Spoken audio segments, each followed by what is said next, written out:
வணக்கம் அன்பு நண்பர்களே, இன்றைய ஆயுதெழுத்து நிகழ்ச்சிக்கு உங்கள் அனைவரும் அன்போடு வரவேற்கிறேன். 14வது சட்டசபையுடைய குளிர்கால கூட்டத்தொடர் நாளை கூட இருக்கிறது. இதில் முக்கியமான விஷயம் என்றால் மொத்தம் 3 நாட்கள் மட்டுமே இந்த அவை கூடும் என்று அலுவல் ஆய்வுக்குழு கூட்டத்தில் முடிவு செய்யப்பட்டிருக்கிறது. இது எதிர்க்கட்சிகள் மத்தியில் கடுமையான விமர்சனத்தை கிளப்பியிருக்கிறது. இது வழக்கமான நடைமுறைதான், ஒரு வித்தியாசம் இல்லை என்று ஆளுங்கட்சி தரப்பில் சொல்லப்பட்டிருக்கிறது. இது முழுக்க முழுக்க அலுவல் ஆய்வுக்குழுவுடைய முடிவு, சட்டசபை சபாநாயகருடைய முடிவு என்று பார்க்கப்பட்டாலும் கூட விவாத களமாக இருக்க வேண்டிய ஒரு சட்டசபை வெறுமே ஒரு சம்பிரதாய கூட்டமாக மாறிக்கொண்டிருக்கிறதா என்ற கேள்வி எழுப்புகிறது. நிறைய பொது பிரச்சனை எழுப்பும் போது இது பற்றிய பேசுவதற்கான வாய்ப்புகள் வேண்டும். 2ஆம் துணை நிதிநிலை அறிக்கை நாளை தாக்கல் செய்யப்படுகிறது. அதுவே பெரும்பாலான நேரத்தை எடுத்துக்கொள்ளும். அது தொடர்பான விவாதத்துக்கான நேரம் திங்கட்கிழமை என்று சொல்லப்பட்டிருக்கிறது. திங்கட்கிழமை விவாதம் நடத்த வேண்டும். விவாதத்துக்கு பிறகு முதலமைச்சர் பதிலுரை அளிப்பார். எனவே பொது பிரச்சனைகளை பேசுவதற்கான நேரம் இல்லை என்பது எதிர்க்கட்சிகளுடைய கருத்தா இருக்கிறது. இதை பற்றி தான் இன்றைய ஆயுதத்தில் விவாதிக்கிறோம். அதற்கு முன்னால் நமது சிறப்பு செய்தியாளர் சலீம் கொடுக்கக்கூடிய கூடுதல் தகவல் என்ன இப்போது கேட்கலாம். கூட்டத்தொடர்களை பற்றி இந்திய அரசியல் சாசனம் என்ன சொல்கிறது அப்படின்னு சொல்லி பார்க்கும் பொழுது 2 கூட்டத்தொடருக்கு இடைப்பட்ட காலம் 6 மாதத்திற்கு மிகாமல் இருக்க வேண்டும். அதாவது 6 மாசத்துக்குள்ள இருக்கணும், 6 மாசத்தை தாண்டி போயிடக்கூடாது அப்படின்னு சொல்லுது. சட்ட வல்லுநர்கள் இதை எப்படி புரிஞ்சுக்கிறாங்க அப்படின்னா, குறைந்தது ஒரு வருஷத்துல 2 கூட்டத்தொடராவது நடைபெற வேண்டும் அப்படின்னு புரிஞ்சுக்கிறாங்க. இன்னொன்னு என்ன சொல்றாங்க அப்படின்னா, இந்திய அரசியல் சாசனம் கண்டிப்பாக இத்தனை நாள் நடத்த வேண்டும் அப்படிங்கறதெல்லாம் சொல்லல. எத்தனை நாள் நடக்க வேண்டுமோ அத்தனை நாள் நடத்திக்கலாம். பட் குறைந்தது ஒரு வருடத்திற்கு 2 கூட்டத்தொடர்களையாவது நடத்த வேண்டும் என்பதாகத்தான் நாங்கள் அரசியல் சாசனத்தை புரிந்து கொள்கிறோம் அப்படின்னு சட்ட வல்லுநர்கள் கருத்து தெரிவித்திருக்கிறார்கள். இந்தியாவை பொறுத்தவரை நாடாளுமன்றமோ சட்டமன்றமோ பொதுவாக 3 கூட்டத்தொடர்கள் நடைபெறுவது வழக்கமாகிவிட்டது. ஒன்று பட்ஜெட் கூட்டத்தொடர் பிப்ரவரி இறுதியிலிருந்து மே மாதம் வரைக்கும், 2வது மழைக்கால கூட்டத்தொடர் ஜூலையிலிருந்து செப்டம்பர் வரைக்கும் நடைபெறும். இதுல எத்தனை நாள் வேணா நடத்திப்பாங்க. இப்பொழுது குளிர்காலம் என்றதால் இப்போ நடக்கிறதுக்கு பேர் குளிர்கால கூட்டத்தொடர். அதாவது தமிழகத்தை பொறுத்தவரை அதிமுக தலைவர் ஜெயலலிதா அவர்கள் சொத்து வழக்கில் பதவி இழந்த பிறகு, திரு ஓ பன்னீர்செல்வம் அவர்கள் தமிழகத்தின் முதலமைச்சர் ஆன பிறகு எதிர்கட்சிகள் எல்லாம் பயங்கர நெருக்கடி கொடுத்தாங்க. சட்டமன்றத்தை கூட்டுங்க, மக்கள் பிரச்சனையை பேசணும் அப்படின்னு ஆளும் கட்சிக்கும் எதிர்கட்சிக்கும் வார்த்தை யுத்தமே நடைபெற்று வந்தது. இந்நிலையில அறிவிப்பு வந்திருக்கு, சட்டமன்றம் கூடவிருக்கிறது. 3 நாட்கள், நாளை காலையில 10 மணிக்கு ஆரம்பிக்கும். அதே போல நாளை மறுநாள் திங்கட்கிழமையும் நடைபெறும். 3 நாட்கள் அப்படின்னு அறிவிப்பு வந்திருக்கு. எத்தனை நாள் நடத்தலாம் அப்படின்னு அலுவல் மீட்டிங் இன்று நடைபெற்றது. சபாநாயகர் இருந்தார், எதிர்கட்சிகளும் இருந்து அதுல கலந்துக்கிட்டாங்க. ஆனா எதிர்கட்சி முக்கியமா திமுக வெளிநடப்பு செஞ்சுட்டாங்க. ஏன் வெளிநடப்பு செஞ்சீங்க அப்படின்னு திமுகவை கேட்கும் பொழுது, இல்ல குறைந்தது 10 நாட்களாவது சட்டமன்றத்தை நடத்த வேண்டும், கூட்டத்தொடர் இருக்க வேண்டும் கேட்டோம். எங்களுக்கு அதுக்கு அனுமதி கிடைக்கல, அதனால நாங்க வெளிநடப்பு செஞ்சுட்டோம். நிறைய மக்கள் பிரச்சனையை பேச வேண்டியிருக்கு. ஒரு பக்கம் கேரளாவை பார்த்தா முல்லை பெரியாறு, இந்த பக்கம் கர்நாடகம் காவிரி ஆறுல அணை கட்டுறாங்க, ஒரு பக்கம் பால் விலை ஏறி இருக்கிறது, இன்னொரு பக்கம் தர்மபுரி சேலம் போன்ற பகுதிகளில் மருத்துவமனையில 17 பச்சிளம் குழந்தைகள் உயிரிழந்திருக்கிறது. முக்கியமான பிரச்சனை, மக்கள் பிரச்சனை நிறைய இருக்கு, பேசணும்னு அவகாசம் கேட்டோம், கொடுக்கல அப்படின்னு சொல்றாங்க. ஆளும் கட்சியிடம் பேசி பார்க்கும்போது என்ன சொல்றாங்க அப்படின்னா, 3 நாட்களோ 30 நாட்களோ, அதாவது எத்தனை நாள் சட்டமன்றம் கூட்டத்தொடர் நடக்குதுங்கிறது முக்கியம் கிடையாது. நடக்கிற நாளை சிறிவர பயன்படுத்திக் கொள்கிறோமா, எதிர்கட்சி இதற்கு ஒத்துழைக்கிறதா, மக்கள் பிரச்சனையை உண்மையிலேயே பேசுகிறதா அல்லது கூச்சல் குழப்பத்தில் ஈடுபடுகிறதா, நேரத்தை வீணடிக்காமல் அங்கே சட்டம் இயக்கும் வேலை சரிவர நடக்கிறதா, இதுதான் முக்கியம். இருக்கிற நேரத்தை சரிவர பயன்படுத்தினாலே மக்களுக்கு நன்மை பயக்கக்கூடிய விஷயமாக அமையும். இதை எதிர்கட்சிங்க புரிஞ்சுக்கணும் அப்படின்னு ஆளும் கட்சி தரப்புல சொல்றாங்க. மக்கள் குழப்பம் அடைந்திருக்கிறார்கள். ஒரு பக்கம் எதிர்கட்சி இந்த மாதிரி சொல்றாங்க, ஆளும் கட்சி இந்த மாதிரி சொல்றாங்க. உண்மையிலேயே இந்த கூட்டத்தொடருடைய காலநிலை போதுமா, அதிகமாக தேவையா, இல்ல எத்தனை நாள் நடக்கிறது அப்படிங்கிறது ஒரு பொருட்டு இல்லையா என்ற குழப்பம் மக்கள் மனதில் எழுந்திருப்பதனால் இந்த விவாதம் எழுந்துள்ளது. இந்த விவாதத்திற்கான அடிப்படையே சட்டசபை கூட்டத்தொடர் ஒரு சம்பிரதாயமான விஷயமா மாறிவிட்டதா அல்லது ஒரு விவாத களமாக தொடர்கிறதா என்றதுதான் இதற்கான அடிப்படையான காரணம். விவாதத்தின் இந்த பகுதியில் நம்முடைய சமத்துவ மக்கள் கட்சியை சேர்ந்த திரு கருண் நாகராஜன் அவர்கள் முன்னிருந்திருக்கார். அதே போல மார்க்சிஸ்ட் கட்சியை சேர்ந்த திரு டில்லி பாபு அவர்கள் சட்டமன்ற உறுப்பினர் இணைந்திருக்கார். அதே போல மூத்த பத்திரிகையாளர் திரு ரமேஷ் அவர்கள் நீண்ட நெடுங்காலமாக சட்டசபை கூட்டத்தொடரை கண்காணித்து வரக்கூடிய திரு ரமேஷ் அவர்கள் நம்முடைய இருந்திருக்கார். உங்கள் 3 பேர் நிகழ்ச்சிக்கு வரவேற்கிறேன். நான் திரு ரமேஷ் ஆரம்பிக்க விரும்புகிறேன். உங்களுடைய பார்வையில இன்றைய இப்ப இருக்கக்கூடிய காலகட்டத்தில் கடந்த ஆட்சியாகட்டும் இந்த ஆட்சியாகட்டும் சட்டசபை கூட்டம் அப்படிங்கிறது ஒரு சம்பிரதாயத்துக்கான விஷயமா, 6 மாசத்துக்குள்ள ஒரு கூட்டத்தை கூட்டியாகணும் அப்படிங்கறதுக்கான ஒரு சம்பிரதாய களமா மாறிட்டு நீங்க நினைக்கிறீங்களா? பொதுவா 6 மாசத்துக்கு ஒரு முறை கூட்ட வேண்டும் என்பதற்காக கூட்டப்படுவதாகத்தான் சட்டசபை நடக்கிறது. அது இந்த ஆட்சி மட்டுமல்ல, முந்தைய ஆட்சியிலும் அதற்கு முந்தைய ஆட்சியிலும் கூட அப்படித்தான் தொடர்ந்து நடந்து கொண்டிருக்கிறது. சில நேரங்களில் ரொம்ப அத்தியாவசியமான பிரச்சனைகள் உருவாகிற போது சட்டப்பேரவையினுடைய சிறப்பு கூட்டம் கூட்டப்பட வேண்டும் என்ற கோரிக்கைகள் எழுப்பப்பட்டு அதன்படி சட்டப்பேரவையினுடைய சிறப்பு கூட்டம் கூட்டப்பட்டிருக்கிறது. அதை நாம் மறுக்க முடியாது. காவிரி நீர் பிரச்சனை இலங்கை தமிழர் பிரச்சனை போன்ற விஷயங்கள்ல இலங்கை தமிழர் பிரச்சனையில அங்க ஒரு பெரும் பாதிப்பு ஏற்பட்டிருக்கிற சூழ்நிலையிலோ அல்லது காவிரி நீர் பிரச்சனையில ஒரு நீதிமன்ற தீர்ப்பு வந்து ஒரு புதிய திருப்பத்திற்கு வழிவகுத்திருக்கிற சூழ்நிலையிலோ சட்டமன்ற கூட்டம் கூட்டப்பட வேண்டும் என்று கேட்டு அதற்காக கூட்டப்பட்டிருக்கிறது. மற்றபடி குளிர்கால கூட்டத்தொடர் என்பது இடையிலே நிறைவேற்றப்பட்ட சில அவசர சட்டங்களை மசோதாவாக மாற்றுவதற்கும் துணை நிதிநிலை அறிக்கையை தாக்கல் செய்து அதன் மீது விவாதம் நடத்துவதற்குமாகத்தான் பெரும்பாலும் குளிர்கால கூட்டத்தொடர்கள் கூட்டப்படுகின்றன. அதனுடைய நாட்கள் குறைவு என்பது காலங்காலமாக அது குறைந்து கொண்டே வந்திருக்கிறது. இப்போது திடீரென்று இவர்கள் வந்து ஒரே அடியாக குறைத்து விட்டார்கள் என்ற குற்றச்சாட்டிலே வலு இருப்பதாக நான் கருதவில்லை. திரு டெல்லி பாபுட்ட கேட்க விரும்புறேன். இது வந்து காலங்காலமா நடந்துகிட்டே இருக்கக்கூடிய விஷயம் தான். 6 மாசத்துக்கு ஒருக்க தான் கூட்டுறாங்க. அந்த கணக்குல 6 மாசத்துக்கு ஒரு கூட்டத்தொடருக்கும் இன்னொரு கூட்டத்தொடருக்கும் இடைவெளி வந்து 6 மாசத்துக்கு மேல போயிடக்கூடாது அப்படிங்கிறது அரசியல் சாசனம் வலியுறுத்துறதுனால ஒரு சம்பிரதாயமாவே போயிட்டு இருக்கு. அது எல்லா ஆட்சியும் அப்படிதான் நடக்குது அப்படிங்கிறது திரு ரமேஷோட பார்வையா இருக்கு. உங்களுடைய பார்வை? என் அனுபவத்துல கடந்த 8 ஆண்டுகள்ல இப்போதான் முதல் முறையா 3 நாட்கள் இடைக்கால பட்ஜெட் கூட்டத்தொடர் நடப்பதாக அறிவிக்கப்பட்டிருக்கிறது. குறைஞ்சபட்சம் திராவிட முன்னேற்ற கழக ஆட்சியில ஒரு முறை 4 நாட்கள் மட்டும்தான் கூட்டத்தொடர் நடக்குது. அதனாலதான் அவர் 3 நாள் இப்பதான் ஃபர்ஸ்ட் எடுத்தாங்க. 3 நாள் தான் முதல் முறையா. அதாவது இன்னும் இன்னைக்கு அலுவல் ஆய்வு குழுவில் அறிவிக்கப்பட்டிருக்கிற விஷயத்தை கேட்டா உங்க நினைவு திறனை வந்து பின்னாடி சரி பண்றேன். அதுக்கு குறைவாகவும் கூடி இருக்கு நான் சொல்ல போறேன். அதுல வந்து இந்த 3 நாட்கள்ல துணை நிதிநிலை அறிக்கையை சப்மிட் பண்ணுவாங்க. அதன் மீது 1 நாள் 2 நாள் குறைஞ்சபட்ச விவாதம் நடக்கும். இறுதியாக நிதி அமைச்சரோ அல்லது அவை முன்னோரோ யாரோ ஒருத்தர் வந்து சம பண்ணி பதில் சொல்லி முடிப்பாங்க. இது நடைமுறையில் இருக்குது. குறைஞ்சபட்சம் ஒரு 4 நாட்கள் இல்ல 5 நாட்கள் 7 நாட்களா நடந்திருக்குது கடந்த காலத்துல. அதுக்கப்புறம் 5 நாட்கள் நடந்திருக்குது. அதுக்கப்புறம் 4 நாட்கள் நடந்தது. இதான் முதல் முறையாக 3 நாள் நடக்கும். ஆனா நாளைக்கு நடக்கிற எங்களுக்கு கொடுத்திருக்கிற அந்த தகவல் பிரகாரம் நாளைய தினம் வந்து அறிக்கை சமர்ப்பிப்பதும் அரசியல் தீர்மானமும் கேள்வி பதிலும் அதாட முடியும். அது நாளை மறுதினமும் அரசியல் தீர்மானம் வேற ஏதாவது நிகழ்ச்சிகள் அலுவலக நிகழ்ச்சிகள் முடியுது. எங்களால விவாதம் பண்றதுக்கோ அதன் மீது கருத்து தெரிவிப்பதற்கோ எந்த அரசியல் கட்சிக்குமே உரிமை இல்லாத போது இறுதி நாள் திங்கட்கிழமை மட்டும் ஒரு கட்சிக்கு ஒரு விதமாக பேசுவதற்கு அனுமதிக்கப்படுகிறது. தமிழ்நாட்டில் பட்டியலிட்டா ஆவின் பாலில் பல்வேறுபட்ட கலப்படம், அதுல ஊழல் நடந்திருக்கிற விஷயம், இன்னும் சொல்ல போனாக்கா சகாயம், அது மணல் திருட்டு சம்பந்தப்பட்ட குவாரி திருட்டு இப்பேற்பட்ட விஷயம், இதெல்லாம் ஒட்டுமொத்தமா ஒரு 6 மாத காலமாக அப்படியே குவிந்து இருக்குது. குவியலா இருக்கு. பல்வேறுபட்ட பிரச்சனைகள் தீர்க்கப்படாத பிரச்சனை. என் தருமபுரி மாவட்டத்தில் 12 குழந்தைகள் இளம் பச்சில குழந்தைகள் இறக்கப்பட்டிருக்குன்னு சொல்லலாம். ஆனா மருத்துவத்துறையில சாகடிக்கப்பட்டிருக்கு கூட சொல்லலாம். அப்படி ஒரு சம்பவங்கள் ஏற்பட்டு போச்சு. அப்படி சொல்லக்கூடாதுன்னு உங்களுக்கே தெரியும். ஆமா, அதாவது மருத்துவ குறைபாடு இல்லங்கிறத இருக்கக்கூடிய எதிர்கட்சியினரே கூட சொல்லியிருக்காங்க. மருத்துவ குறைபாடு அரசியல் போக்கின்மை, அலட்சிய போக்கு இல்லங்கிறத அங்க இருக்கிறவங்களே சொல்லியிருக்காங்க. அதாவது போதிய தரமான மருந்து இல்லாதனாலும் கட்சியினுடைய தலைவர் அன்புமணி ராமதாஸ் அதை மறுத்து இருக்கிறார். இப்பேற்பட்ட விஷயங்களால சேலத்தில் ஒரு 8 குழந்தைகள் இறந்திருக்குது. இப்பேற்பட்ட சம்பவங்கள் இதற்கு தீர்வு காணக்கூடிய அளவுக்கு இன்னைக்கு கூட கரும்பு விவசாயிகள் கடலூர் மாவட்டத்தில் பேசுறதுக்கு பல்வேறு பிரச்சனைகள் இருக்குது. அதுக்கான நேரம் இல்லை, பேசுவதற்கு வாய்ப்பே இல்லாத பட்சம் ஏற்பட்டு. திரு கருணாகராஜன், அதாவது உங்களுடைய தோழமை கட்சியா இருக்கக்கூடிய அதிமுக வந்து ஒரு பிரதானமான இடம் வகிக்குது, ஆளுங்கட்சியா இருக்குது. அலுவல் ஆய்வுக்குழு கூட்டம் உட்பட எல்லா இடத்துலயுமே பெரும்பான்மை இடங்கள் அவங்களுக்கு தான் இருக்கு. இது வந்து ஒட்டுமொத்தமா இந்த சட்டசபை எவ்வளவு நாள் கூடும் அப்படிங்கறத அலுவல் ஆய்வுக்குழு தான் முடிவு செய்தாலும் அலுவல் ஆய்வுக்குழுலையும் அதிமுகவுக்கு தான் அதிகமான இடம் இருக்கு. சோ அவங்களுடைய மெஜாரிட்டி பெரும்பான்மை தான் முடிவு பண்ண போகுது. அப்ப ஏன் திரு திலீபாபு சொன்னது போல பேசுவதற்கு பல்வேறு பிரச்சனைகள் இந்த 6 மாத காலத்தில் இருக்கும்போது அதற்கான நாட்களை நீடிச்சு போறதுல என்ன சிக்கல்?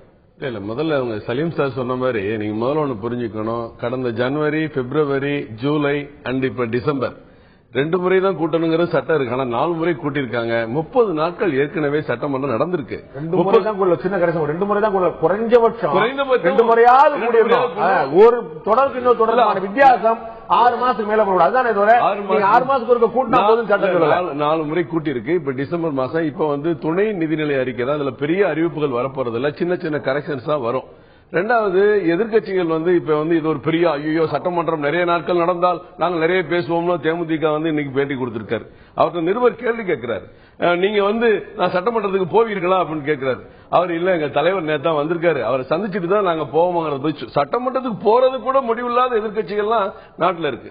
சரி, விஜயகாந்த் அவர்கள் இன்னைக்கு சென்னை விமான நிலையத்தில் இறங்கும் போது நிருபர் கேட்கிறாரு, இன்னைக்கு இவ்வளவு பிரச்சனைகள் இருக்கு, நீங்க என்ன செய்ய போறீங்க? நீங்க எல்லாரும் பேசி முடிவு பண்ணிட்டு கேக்குறீங்க, ஆனா நான் ஒரு மாசம் டிவியும் பார்க்கல, பேப்பரும் படிக்கல, நான் என்ன சொல்றதுன்னே தெரியலங்கிற ஒரு எதிர்கட்சி தலைவர் நம்ம சட்டமன்றத்தில் இருக்காரு. இல்ல இவங்க எல்லாம் வாய்க்கு ஏதாவது கருத்து சொல்றதை விட ஒரு வெளியூர்ல இது ஒரு மாசம் ஒரு தமிழக சட்டமன்றத்தினுடைய எதிர்கட்சி தலைவர் ஏறத்தாழ 5,86,00,000 வாக்காளர் இருக்கிற நம்ம தமிழ்நாட்டில் அவர் எதையுமே நான் ஒரு மாசம் பார்க்க மாட்டேன், என் பையன் நடிக்கிற சினிமா ஷூட்டிங் தான் பார்த்துட்டு வரேன்னு சொன்னா இது ரொம்ப ஆனஸ்டா? எப்படி நீங்க இதை ஆலோசனை சொல்றீங்க? அதை விடுங்க, கலைஞர் என்ன சொல்றாரு, எனக்கு இருக்கைகள்லாம் தயார் செய்து கொடுத்தா நான் வருவேன்னு அவர் பேட்டி கொடுத்துட்டு இருக்காரு. ஏன் இது வரைக்கும் மக்கள் இருக்கும் போது சட்டமன்றத்துக்கு வர்றதுக்கு நினைப்பு இல்ல? உங்களுடைய கூட்டணி கட்சி உங்களுடைய கட்சி தலைவர் ஷூட்டிங் எல்லாம் போறது இல்லையா? நிச்சயம் போறாங்க, நிச்சயம் போறாங்க. டெய்லி பேப்பர் படிப்பாங்க, டெய்லி டிவி பார்ப்பாங்க. தமிழகத்தில் என்ன நடக்குதுன்னு சொல்லல. என்ன ஒரு மாசம் வெளியூர்ல இருந்தேன்னு சொல்ற நீங்க இப்படி ஒரு நீங்க பத்திரிகை நீங்க பாருங்க, இன்னைக்கு அவர் அப்படி சொல்லவே இல்லை. எல்லாம் தெளிவா போட்டிருக்காங்க. திமுக சார்பான பத்திரிகையில மிக தெளிவா போட்டிருக்காங்க. ஒரு மாசம் நான் பேப்பர் படிக்கல, டிவி பார்க்கல, என்ன நடக்குது எனக்கு தெரியாது. நீங்க எல்லாம் பேசி வச்சுட்டு கேள்வி கேட்கறீங்க, நான் பார்த்துட்டு தான் சொல்லுவேன். சொன்னது நான் படிச்சேன், நான் கேட்கிறேன், இது அவ்வளவு தவறான விஷயமா? நிச்சயமா தவறான விஷயம். என்னங்க இன்னைக்கு மொத்த சட்டமன்றத்தினுடைய எதிர்க்கட்சி தலைவரா ஒருத்தருக்கு பொறுப்பை கொடுத்து உட்கார்ந்து முதலமைச்சருக்கு அடுத்தபடியா மக்கள் கருத்துக்களை சொல்ல வேண்டியவர் ஏற்கனவே சட்டமன்றத்துக்கு வர்றதில்ல. அப்படியே இப்போ ஒரு மாசம் என்ன நடக்குதுன்னு தெரியாதுன்னு சொல்லும் போது இவங்க என்ன பிரச்சனை விவாதிக்க போறாங்க? ஏ டு இஜெட் ஒவ்வொரு பிரச்சனையும் தினசரி பத்திரிகைகள் செய்தியாவும் அறிக்கையாவும் தொலைக்காட்சி போயிட்டு சொல்லிட்டு தான் இருக்காங்க. ஒரு நாளே கூட்டி முடிச்சிருக்கலாம். ஒரு நாள் அவங்க திமுக ஒண்ணு செய்யப்படல. இந்த வேலைகளை எப்படி முடிக்க முடியும் அப்படிங்கறது ஒரு திட்டமிட்டு முடிச்சிருப்பாங்க. இது வழக்கமான நடைமுறை. உங்களுக்கு ஒரு தெளிவான பார்வை இருக்கும்போது நிச்சயமாக சபாநாயகருக்கோ அதிமுக பொதுச் செயலாளருக்கோ தமிழக முதலமைச்சருக்கோ இன்னும் பார்வை இருக்கும். நிச்சயமா எப்படி எதிர்கட்சி தலைவருக்கு பேப்பரே படிக்கல, இன்னொரு எதிர்கட்சி முக்கிய பிரதான கட்சி தலைவராக இருக்கிறவர் வருவாரா இல்லையானே தெரியல, எதுக்குப்பா கூட்டிட்டு நம்ம ஒரு நாள் மட்டும் இல்ல இவங்க எல்லாம் சட்டசபைக்கு வராதவங்க, எனக்கு ஸ்பெஷல் இருக்கை ரெடி பண்ணா வரலாங்கிற யோசிக்கிற தலைவர். இன்னொரு முறை கடந்த 2014ஆம் ஆண்டு 30 நாள் சட்டமன்றம் நடந்திருக்கு. லீவு நாள் விடுப்பு தட்டு கரெக்டா நடந்து 30 நாள். இதுல 10 நாள் திமுக வெளிநடப்பு பண்ணிருக்காங்க. 10 நாள் சட்டசபையில் இல்ல, வெளிநடப்பு போயாச்சு. சின்ன சின்ன காரணங்களுக்காக உள்ள போக வேண்டியது, உள்ள உட்கார்ந்து இருப்பாங்க. அவங்களுக்கு வேண்டிய விஷயங்கள் இருந்துச்சு தெரியல, வேண்டாத விஷயங்கள வெளியே போயிருப்பாங்க. 30 நாள்ல 3 நாள் வெளியில போனா முக்கியமான பிரச்சனைக்கு விவாதம் பண்ணிட்டு போனேன்னு சொல்லலாம். 30 நாள்ல 20 நாள் சட்டமன்றத்தை விட்டு வெளிநடப்பு செய்யறவங்க என்ன சார் 4 நாள் கூட வச்சாப்புல பேசிட போறாங்க? ஏதாவது ஒரு காரணம் சொல்லி வெளியே போய் ஒரு நிமிஷம் இன்னைக்கு ஒரே விஷயம் சொல்றேன். இன்னைக்கு ஒரு நிமிஷம் சொல்லி முடிச்சுக்கிறேன், நீங்க சாரி நான் இடையில வரமாட்டேன். இன்னைக்கு திமுக சார்பில் அலுவல் ஆய்வு குழுல ஒருத்தர் கலந்து வெளியே வர்றாரு. வெளியே வந்தா நிருபர் கேட்கிறாங்க, என்னங்க சட்டசபையில நாள் 10 3 நாள் 10 எவ்வளவு பிரச்சனை இருக்கு, துரைமுருகனுக்கு கார் பாஸ் வாங்க முடியல 3 மாசமா, அவர் அலைஞ்சிட்டு இருக்காரு. ஏங்க ஒரு எம்எல்ஏ கார் பாஸ் வாங்குறதுக்காக சட்டசபை கூட்டணும் அதிக நாள் எடுக்கணும்னு நினைக்கிறாங்களா? திமுகவுடைய ஒரு எம்எல்ஏ சொல்றாரு அலுவல் ஆய்வு கூட்டத்தை முடிச்சுட்டு அப்படித்தானே இருக்கு உங்களுடைய நிலைமை, சொல்லுங்க.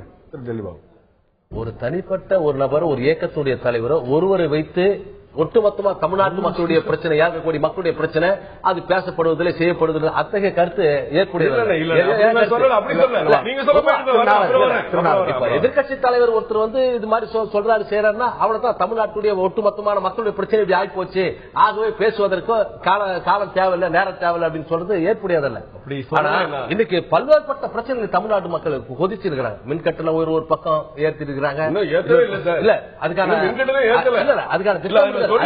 வரப்போகுது.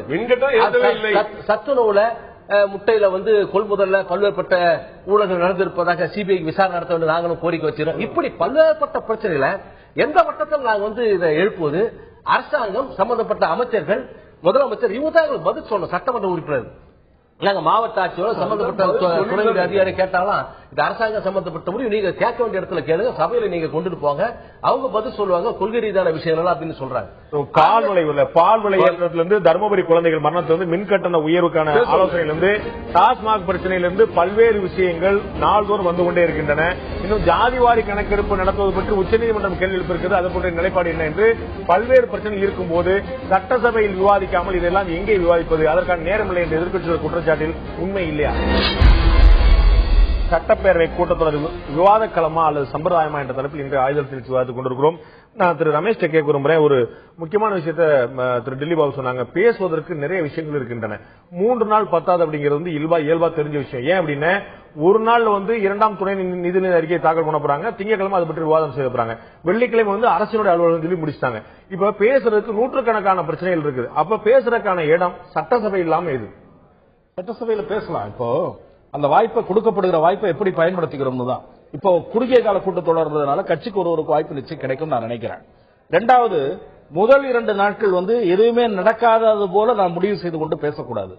முதல் நாள் கேள்வி நேரம் முடிந்து இந்த துணை நிதிநிலை அறிக்கைக்கு முன்போ அல்லது பின்போ அரசினர் தீர்மானம் ஒன்று வருவதாக நான் கேள்விப்படுகிறேன். அதாவது இப்போ அந்த தீர்மானம் மிக முக்கியத்துவம் வாய்ந்ததாக இருக்கலாம்.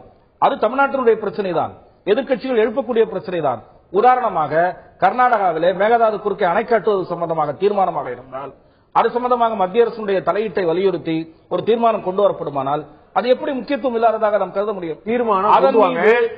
தீர்மானம் கொண்டு வந்தாங்கன்னு ஒட்டுமொத்த எதிர்க்கட்சியும் ஆதரிக்க போது எந்த கட்சியும் எதிர்க்க போறதில்ல. ஆனா அதுல நம்முடைய கருத்துக்கள் ஒன்று சொல்லுவாங்க இல்லையா, அதாவது அரசு என்ன நினைக்கும், நாம வந்து மத்திய அரசுடைய கவனத்தை ஈர்க்கிற மாதிரி ஒரு தீர்மானம் போட நினைக்கும். ஒரு கட்சி என்ன சொல்லும், வழக்கு போடும் சொல்லும். இன்னொரு கட்சி என்ன சொல்லும், பேச்சுவார்த்தை நடத்தும் சொல்லணும். இன்னொரு கட்சி சொல்லும், முதலமைச்சரை போய் சந்திக்கணும் சொல்லும். அப்போ ஒவ்வொருத்தருக்கும் ஒரு பார்வை இருக்கும் இல்லையா. அரசு தீர்மானம் நிறைவேற்றிவிட்டால் ஒட்டுமொத்த சபையுடைய பிரதிபலிப்பா முடிஞ்சிருமா? அவர் கட்சிக்கான வாய்ப்பை கொடுத்து விவாதத்தை கிளப்பி இறுதியில் வரக்கூடிய அதாவது ஒரு விவாதத்திற்கு பின் நிறைவேற்றப்படக்கூடிய தீர்மானம் எப்படி இருக்கும், தீர்மானம் முடிவு பண்ணிட்டு அதுக்கு பிறகு விவாதம் எப்படி இருக்கும்? தென் மாவட்டம் டெல்டா பகுதி மாவட்டங்கள்ல அனைத்து கட்சியுடைய விவசாய அமைப்பை சேர்ந்தவர்கள் ரயில் மறியல் மத்திய அரசை கண்டித்து இதுக்காக வந்து மேகதாட்டு தடுப்பணை கட்டுவதை கண்டித்து பெரிய போராட்டம் மறியல் கலந்து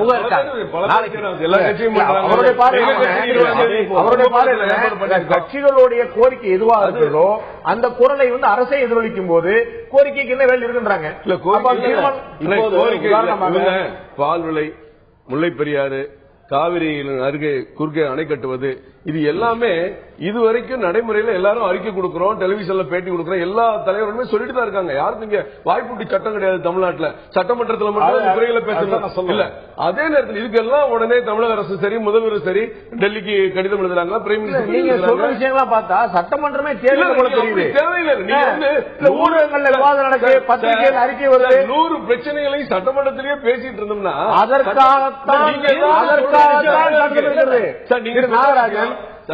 சட்டசபை இருப்பதே அதற்காக தான் இருக்கு. சட்டசபையில எந்த ஒரு பிரச்சனையுமே நம்ம தொடாம விட்டதில்லை. இதுவரைக்கும் தமிழக மக்களுக்கு அறிமுகமே இல்லாமல் எதுவுமே செய்யாத சில விஷயங்களை சட்டமன்றத்தில் தான் பேசுறது இல்ல. திரு ரமேஷ் சொன்னது போல இலங்கை பிரச்சனையோ காவிரி பிரச்சனையோ எந்த ஒரு பிரச்சனையா இருந்தாலும் ஒரு தீர்மானம் நிறைவேற்றப்படுது, யாரும் மறுக்கல. அந்த கொள்கையில அந்த தீர்மானத்துல 99% கட்சிகள் முரண்பட்ட கருத்துக்களும் இல்ல. ஆனா அவர்கள் இந்த பிரச்சனை எப்படி அணுகணும் சொல்ற ஒரு மார்க்சிஸ்ட் கட்சிக்கு ஒரு நிலைப்பாடு இருக்கும், இந்திய கம்யூனிஸ்ட் கட்சிக்கு ஒரு நிலைப்பாடு இருக்கும். அத்தனை பிரச்சனை சட்டமன்றத்தில் ஏற்கனவே பேசப்பட்டு பல முறை விவாதத்துக்கு எடுத்துக்கொள்ளப்பட்ட விஷயம் தான் திருப்பி திருப்பி சொல்லிட்டு இருக்கீங்க.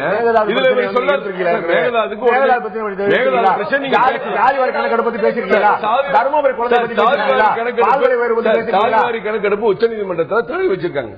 உச்சநீதிமன்றம் ஹைகோர்ட் பண்ணதுக்கு சாதிவாரி கணக்கெடுப்பு எடுக்க கூடாதுன்னு தடை இருக்கு. உச்சநீதிமன்ற தடையை போய் நம்ம என்ன தடை இருக்கு சார்? தடை இல்ல. கடந்த உச்சநீதிமன்ற தீர்ப்பு பாருங்க. அதை பத்தி நான் சொல்றேன். அதை பத்தி ஒரு இஷ்யூ நாகராஜன் சொல்ற விஷயத்துல நாங்க வந்து அரசாங்கத்தை குறை சொல்லி பேசுவதல்ல. இல்ல, தமிழ்நாட்டு மக்களுடைய பிரச்சனையை முன்னுக்கு வந்திருக்கூடிய பிரச்சனை இன்றைக்கு இப்ப தீப்பத்தி எரிகிற பிரச்சனை, இதற்கு தீர்வு காணுவதற்கு அரசு அமைச்சர் துறை என்ன நடவடிக்கை எடுக்கிறீங்க? இதுதான் இப்ப மேகதாடு சம்பந்தப்பட்ட பிரச்சனைக்கு முன்னுக்கு வந்துருது. பால் விலை ஏற்றி இருக்கிறீங்க, 10 ரூபா ஒரு லிட்டருக்கு ஏற்றி இருக்கிறீங்க. ஆனா 15 லட்சம் ஒரு நாளைக்கு 15 லட்சம் லிட்டர் பால் கலப்படம் ஏற்பட்டு அது ஒரு பக்கத்தில் விசாரணை, பல லட்சக்கணக்கான கோடிக்கணக்கான ரூபாய் விசாரணை. அது விசாரணை அதிகமா டிவில பேசுறதுலயும் ஒரு லாஜிக், ஒரு தொலைக்காட்சிக்கு தடுத்து நிறுத்ததால் முறைகேடுகளை தடுத்து நிறுத்தினாலே பால் விலை ஏற்றத்தை தவிர்த்து பல கட்சிகள் எல்லாம் இன்னைக்கு நம்ம பால் விலை ஏற்ற பால் விலை ஒரு திருட கலப்படம் பண்றாங்க, அவனுக்கு வந்து தண்டனை கொடுத்திருக்காங்க. கலப்படம் விளையாட்டுறதுக்கு சம்பந்தம் இல்ல. இதுல இந்த நிர்வாகம் இவங்க ஒரு கம்யூனிஸ்ட் கட்சி சார்பா பேசுறாரு. 22 லட்சம் விவசாயிகளுக்கு ஒரு நிமிஷம் ரமேஷ் சொல்லுவாங்க. இல்ல பால் கொள்முதல் விலையை உயர்த்த வேண்டும் என்ற கோரிக்கையும் இதே எதிர்க்கட்சிகள் தரப்பில் இருந்துதான். நான் உயர்த்தப்பட்ட உயர்வு கொஞ்சம் சற்று கூடுதலானது என்பதை நானும் கூட ஏற்றுக்கொள்வேன். ஆனால் பால் கொள்முதல் விலையை உயர்த்திவிட்டு ஒரு அரசாங்கம் அந்த சுமையை தான் ஏற்றுக்கொண்டு பால் விலையை உயர்த்தாமலே இருக்க வேண்டும் என்பது மறுபடியும் ஒவ்வொரு துறையாக சீரழிக்கிற ஒரு விஷயமாகத்தான் இருக்க முடியும்.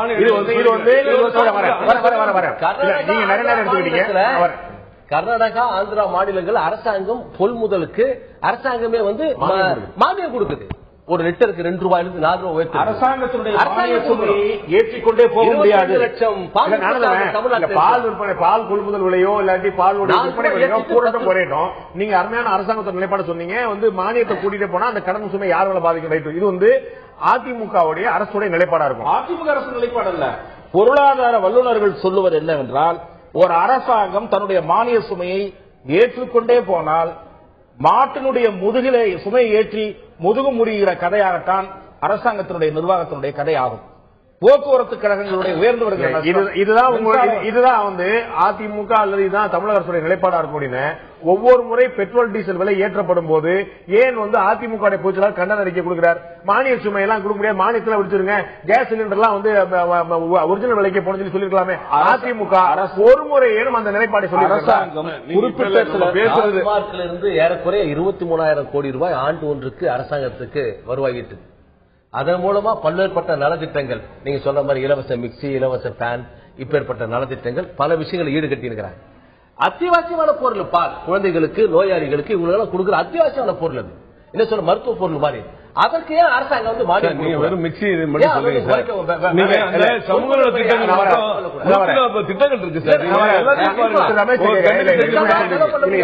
பால் விலையேற்றத்துக்கு அரசு தரப்புல ஒரு நியாயம் இருக்கும் நிச்சயமா, இல்ல சொல்ல முடியாது. அவங்க என்ன கேக்குறாங்கன்னா, உங்களுடைய தரப்பு நியாயத்தை நீங்க சொல்லுங்க, எங்களுடைய தரப்பு நியாயத்தை நான் சொல்றேன், எது நியாயம்னு சபை முடிவு பண்ணட்டும். இது ஒரு விவாத களமா இருக்குன்னா சபை சொல்லுவாங்க. எங்களுடைய வாதத்தை சொல்லாம வெறும் ஒரு அறிக்கை, முதலமைச்சர் ஒரு அறிக்கை கொடுத்தாரு, இல்லாட்டி அதிமுக ஒரு அறிக்கை கொடுக்கப்படுறது கூட முடிஞ்சிடாம இவங்க ஒரு அறிக்கை கொடுக்காம சபையில 7 கட்சிக்காரங்க பேசினா தானே ஒரு மக்களுக்கு ஒரு பார்வை தெரியாது. நிச்சயமாக விவாதிக்கலாம். சபையில் அதுக்கான நேரம் இல்லையேங்கிறது அவங்களுக்கு குறை. நேரம் இன்னொரு நாள் கூடுதலாக வைத்திருக்கலாம் என்பது அவர்களுடைய கருத்து. நான் அதை இன்னொரு நாள் 10 நாள் வரை இவங்க அலுவலக ஒரு அவையினுடைய நேரம் இதை விட இன்னொரு நாள் கூட இருக்கலாம், இல்ல 2 நாள் கூட இருக்கலாம் என்பதை நான் மறுக்கல. ஆனா அவையினுடைய நேரத்தை உரிய முறையில் பயன்படுத்திக் கொள்ள வேண்டிய பொறுப்பும் கடமையும் கூட எதிர்க்கட்சிகளுக்கு இருக்கு. அந்த கடமையை எல்லா எதிர்க்கட்சிகளும் சரியாக செய்கிறார்களா என்பது மிகப்பெரிய கேள்விக்குறி. நான் சட்டமன்றத்தை பார்த்துட்டு இருக்க வரைக்கும் போன கூட்டத்தொடரிலேயே தேசிய முற்போக்கு திராவிடர் கழகத்தைச் சேர்ந்த உறுப்பினர்கள் பெரும்பாலான விவாதங்களில் பங்கேற்றிருக்கிறார்கள். திராவிட முன்னேற்ற கழகத்தைச் சேர்ந்தவர்கள் பங்கேற்கல. அதற்கு வெவ்வேறு காரணங்கள். அந்த காரணங்களுக்குள்ள நுழைய விரும்பல. ஏன் நுழையல? அங்கதான் மேட்டர் இருக்கு. இல்ல இல்ல, அதுதான் விஷயம். அதாவது ஒருத்தர் கலந்து கொள்ளல, பொறுப்பு பார்க்கணும்ல. மார்க்சிஸ்ட் கட்சி விவாதங்களை பயன்படுத்தி இருக்கிறது. இந்திய கட்சி, ஆனால் இவர்கள் ஏன் பயன்படுத்த முடியவில்லை? இல்ல, உங்களுக்கு தெரியும், மார்க்சிஸ்ட் கட்சி கடுமையான கண்டனத்தை பதிவு செஞ்சது இல்ல. ஆனா தேமுதிகவோ திமுக கண்டனத்தை பதிவு செஞ்சிருக்காங்க. எங்கன்னா நீங்கள் உங்களுடைய அரசு நிலைப்பாடை பற்றி பேசும்போது இல்ல, தனிப்பட்ட முறையில அதிமுகவோ அதிமுக உறுப்பினர்களோ இன்னும் சொல்லப்போன அமைச்சர் பெருமக்களோ அங்க இருக்கக்கூடிய கட்சி தலைவர்களை தனிப்பட்ட முறையில் விமர்சனம் செய்யும் போது இவர்கள் கொதித்தெழுகிறார்கள். என்ன மாற்று எப்படி வேற எப்படி ரியாக்ட் பண்ண முடியும் சொல்றீங்க? 285 சொல்றதுல எல்லாரும் பொறுப்புணர்ச்சியா இருந்தா சட்டமன்றத்தில் நேரம் வீணாகாம செஞ்சா அந்த 3 நாள்ல எத்தனையோ காரியங்கள் நம்ம செய்ய முடியும். அங்க உள்ள வரும்போதே எப்படா வெளியே போறதுன்னு திட்டத்தோட வரும்போது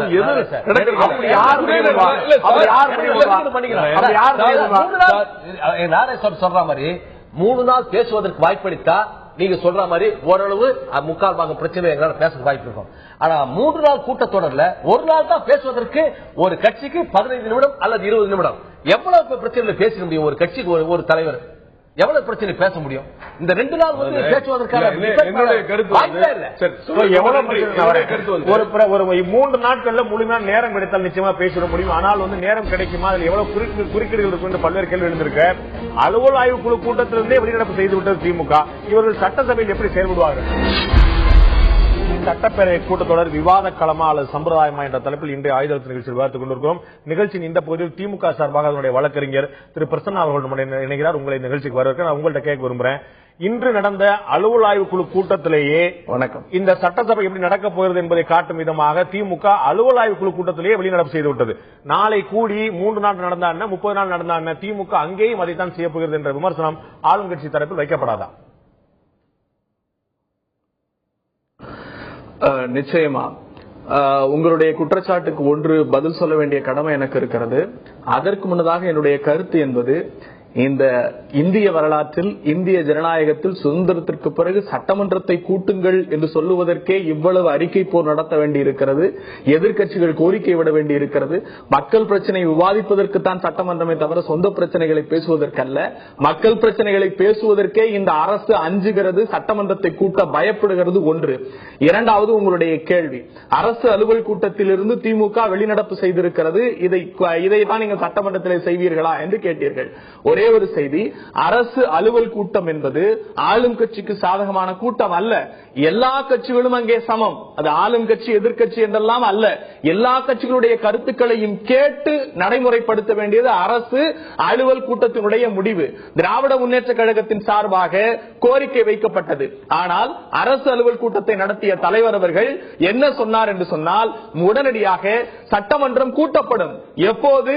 வியாழன் மற்றும் வெள்ளி, இந்த 2 நாட்கள் மட்டும்தான் சட்டமன்றம் நடைபெறும் என்று அரசு அலுவல் கூட்டத்தில் வைத்தபோது திமுக அதை எதிர்த்தது. திமுக மட்டுமல்ல, சிபிஐ, தேமுதிக, ஜவாஹிருல்லா, மரியாதைக்குரிய மனிதநேய மக்கள் கட்சியினுடைய சட்டமன்ற உறுப்பினர் ஜவாஹிருல்லா போன்ற எல்லா கட்சிகளும் எதிர்த்தன. அப்போது அட்லீஸ்ட் திமுகவின் சார்பாக பல பிரச்சனைகள் கொழுந்து விட்டு எரிந்து கொண்டிருக்கிறது. 10 நாட்களாவது நடத்த வேண்டும் என்று கோரிக்கை வைத்தோம். நிராகரிக்கப்பட்டது. குறைந்தபட்சம் 7 நாட்களாவது நடத்துங்கள் என்றோம். அதுவும் நிராகரிக்கப்பட்டது. கடைசியாக புதன்கிழமை வரைக்குமாவது நடத்துங்கள் என்று சொன்னோம். அதுவும் நிராகரிக்கப்பட்டது. கடைசியாக 3 நாள். அந்த 3 நாளில் நடக்கிற நிகழ்வுகளை அவர்கள் தொகுத்தார்கள். நாங்கள் கண்டனத்தை பதிவு செய்து வெளியே செய்தோம். என்ன தெரியுமா?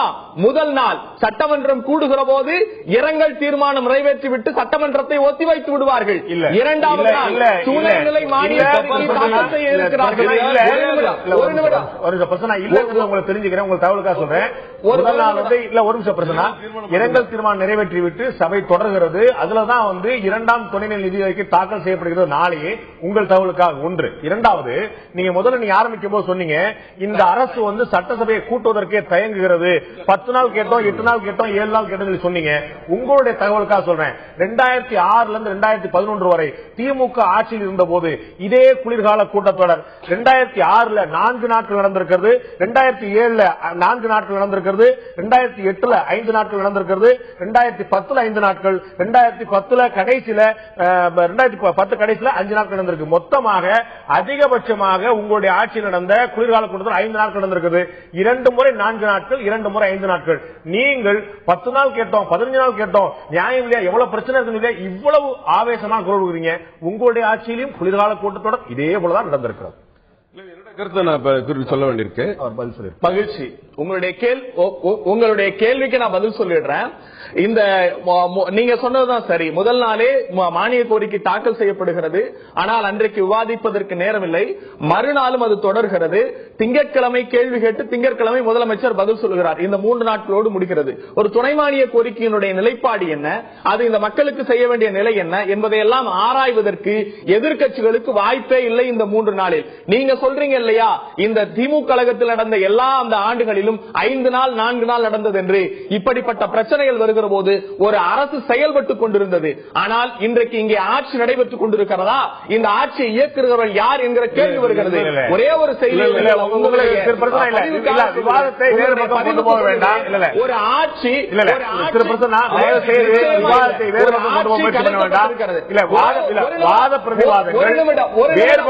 அனுமதிக்கணும். தயவுசெய்து முடியாது.